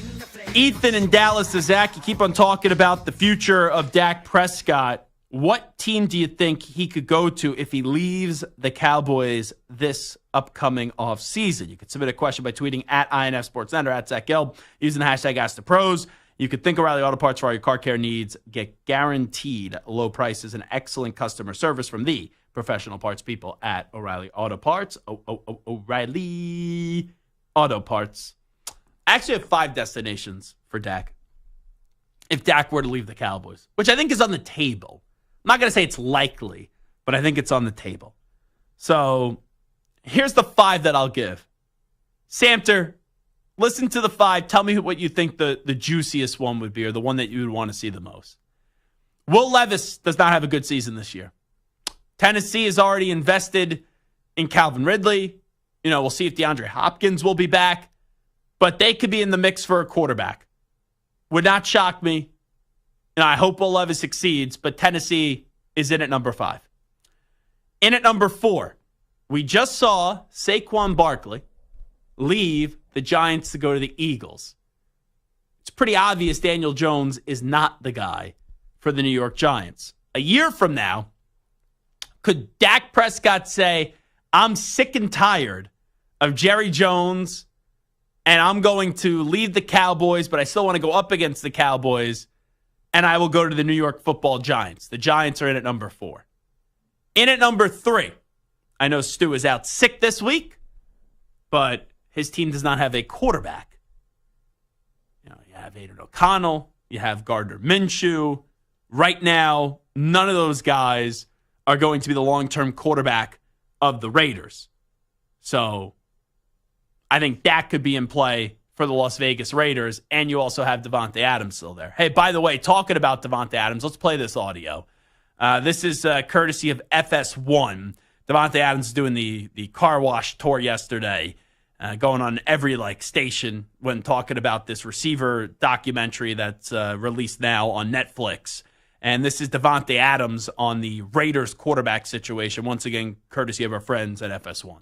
I want whoever's going to look the best, when it's time, when it's live bullets. So at the end of the day, I don't have a preference other than the fact that I want somebody that's confident and ready to go when it's time to do it. So whoever that is, that's who I want throwing the ball. I think right now, if I had to say, I think Aiden has the job because, obviously he was here before and that's the way that it was. He was running with the ones more, and until Gardner comes in and, takes the job away from him, I think it's Aiden's job right now. And he doing what he got to do to hold on to it. We still got to keep working and, do what we got to do to grow and get better. We could definitely get better than where we are. He and I, our connection, him individually, even me. At this point in the year, this is not where you are going to show your best. So, throughout camp, when we start really going, the pads is on and, we're doing the real deal. I think that's when we'll be able to decide who the guy will be. And, I'll continue to keep working and getting that camaraderie with that person. Yeah, that's a very similar answer to what Tim Brown told us, the Pro Football Hall of Famer, that if he was like a betting man, he said he believes it's going to be Aiden O'Connell week 1, and then it's going to be Gardner Minshew. Even though I think Gardner Minshew is the better player, and I'd rather see Gardner Minshew, Minshew isn't the franchise quarterback. I don't think Aiden O'Connell is a franchise quarterback, to be clear, but since he was okay last year, they may say, okay, let's see him for a few more games this year, and then if he falls flat in his face through the first 4 weeks of the season, then we'll go to Gardner Minshew, who's played that backup quarterback role before and has to take over for the starter. But Dak potentially to the Raiders, that'd be my 3rd destination. Now here's 2 and 1. Let's say the Russell Wilson experiment doesn't work with the Steelers this year. Let's also say Justin Fields, it's displayed that Justin Fields, it wasn't necessarily more Chicago messing it up, but it's more so of his lack of ability or his inability to be a great quarterback. A year from now, Steelers still going to have a good team. Still going to have a championship caliber defense. You got George Pickens at wide receiver. Right now, you have Najee Harris. I don't know if he'll be there a year from now. You have Jalen Warren. It would not shock me if Dak finds his way to go play for Mike Tomlin with the Steelers. But then number one, I think this is the best destination for Dak. It's a good team. It's a team that's now in a new era, but they have a lot of talented pieces, especially on the offensive side of the ball. That's Seattle Seahawks. You got DK Metcalf, you got Tyler Lockett, and you got Jackson Smith-Njigba, who I think is phenomenal and is going to be really damn good. I would say the Seahawks could actually be the number one destination for Dak Prescott if, in fact, he says, I'm going to leave the drama Dallas choking Cowboys. And I don't believe Geno Smith is the guy. So those are the 5 destinations. Titans at 5, Giants at 4, Raiders 3, Steelers 2, and the Seahawks 1. Samter, what's the one that jumps out to you the most? What's the one that you're like, okay, that's the one that I actually want to see? I think the Seahawks. Any particular reason? Well, you like me to keep it short. No, I think the Seahawks situation is very interesting. Naturally. Yeah. I think the juiciest would be the Giants just because it's in division. Now, Chris Hess, you're a Giant fan, right? No? Who do you root for? Who's your NFL team? I don't have one. You don't have an NFL team? Nope. I just set my fantasy lineup and pray. What kind of animal are you? A weird one. I'm putting my money back on Hickey. Wait, but hold on. I'm sorry, Samter. You're Fugazi. You know. Yeah, I got 3 NFL teams. He's got none. He can take one of mine. You don't root for an NFL team? That's weird. That's always been your case? Pretty much, yeah. I just grew up in a big college football house, and I mean, I watched the NFL, but I never really got into it. That's how you know that when we talk about the P1 Colt members of Penn State, Chris Hess is in the P1 Colt because he is so dedicated to Penn State, he don't got time for the NFL. It's Penn State, Penn State, Penn State, Penn State. So that's crazy to me. And you grew up where? Long Island. And you never were like, oh, Jets, Giants, or even just another team? I mean, I like specific NFL players. I loved watching Eli Manning, but that didn't make me a Giants fan. I don't even know how to relate to this. I don't even know where we go from this. We have 5 minutes left in the show. I should just end it now. I thought Chris Hess, because I know you're a passionate Ranger fan. I know you love the Yankees. Do you have an NBA team? I don't know. You don't come off to be as an NBA guy. I follow the Knicks a little bit, always have a little bit, but never was like a diehard. And you love Penn State so much, but you never said, okay, I'm going to, as big of a Penn State football fan you are, that you're going to have an NFL team. That's crazy to me. It never clicked for me. I love watching the NFL. I love when it's on. I just didn't have a team. That's all. There's no words. There's a lot of people, board ups and producers, that have said a lot of bizarre things.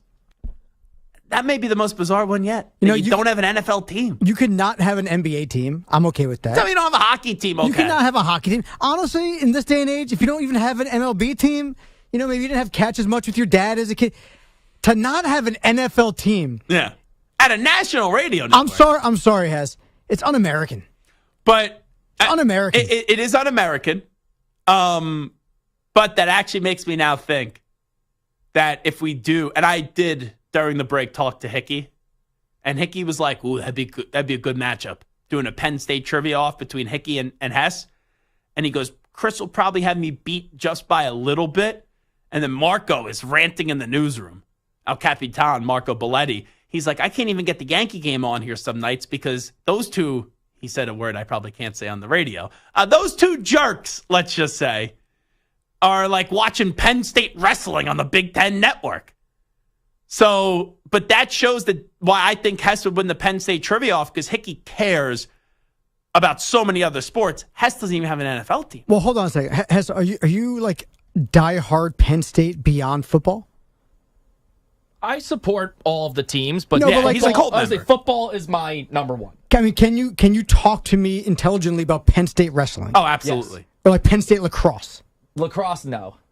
Soccer? Like other non-traditional men's sports. Basketball? I can do basketball. Yeah. Trust me, I've had to sit through some of those conversations with Hess and Hickey. That sounds like my worst nightmare come to life. Just two Penn State morons just talking about Nittany Lion nonsense. Morons. I prefer the word idiot. Fine, idiots.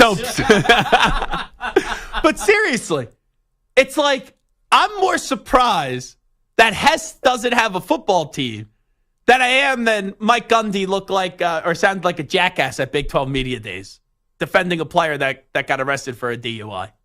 Man, that's shocking. Anywho, it is the Zach Gelb Show on the Infinity Sports Network. Let me play one more here from Davante Adams because I thought this was interesting.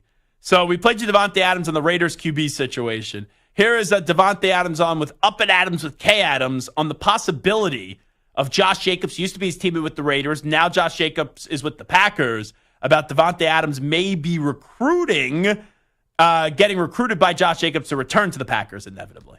He told the media about a text that he sent asking if you were thinking about returning to the Packers, saying yesterday it was a joke. What would you like to say? Yeah, that was true. He did send that over. And, I mean, Josh is one of my best friends, man. He's first of all, he's hilarious. People don't know how funny he is. It was definitely a joke, but it was one of those jokes where he was serious because he definitely would like that. But I told him, you go ahead and hold it down. And, I'm going to hold it down over here. I don't think I'll be coming back over there. Never know what's going to happen. Whoa. Well, that's why I say if they ship me off, then there's not much I could do about it. But I'm a Raider, so nobody got to worry about it. So one thing I'm lost there. Why did K Adams start screaming like whoa? Like I understand what he was saying was somewhat big, but let him continue the sentence. Well, I mean, he basically did say like, you never know what's going to happen. It felt kind of newsworthy-ish. So she's kind of just making sure that she's understanding what he's actually implying. You got to keep on letting the person speak. When you whoa him, pretty much ends the conversation. So Davante Adams has this year left of his contract and then 2 more years after that, 2025 and 2026. I do think this will be Davante Adams' last season with the Raiders. I know that Davante Adams, right, he wanted to go to the Raiders, and that was with Derek Carr and the whole family stuff that they've talked about. Their quarterback situation is going to be dreadful this year. And I think the Antonio Pierce thing, it granted another year of Davante Adams with the silver and black. But I think after this year, as he starts to get closer and closer to his mid-30s, that's when he's like, okay, I got to go get myself a quarterback. And even though I talked about Dak maybe joining the Raiders, I don't think that's likely. So if you don't have a quarterback there, man, it makes things difficult. All righty, big thanks to Bart Winkler. Big thanks to Ryan Harris. Big thanks to Ari Temkin, Chris Hess, even though he doesn't have an NFL team, which is crazy. Mike Samter, each and every one of you will be back tomorrow at 3 p.m. Eastern, noon Pacific. We out. Bye-bye. Have a great night, everybody. Peace.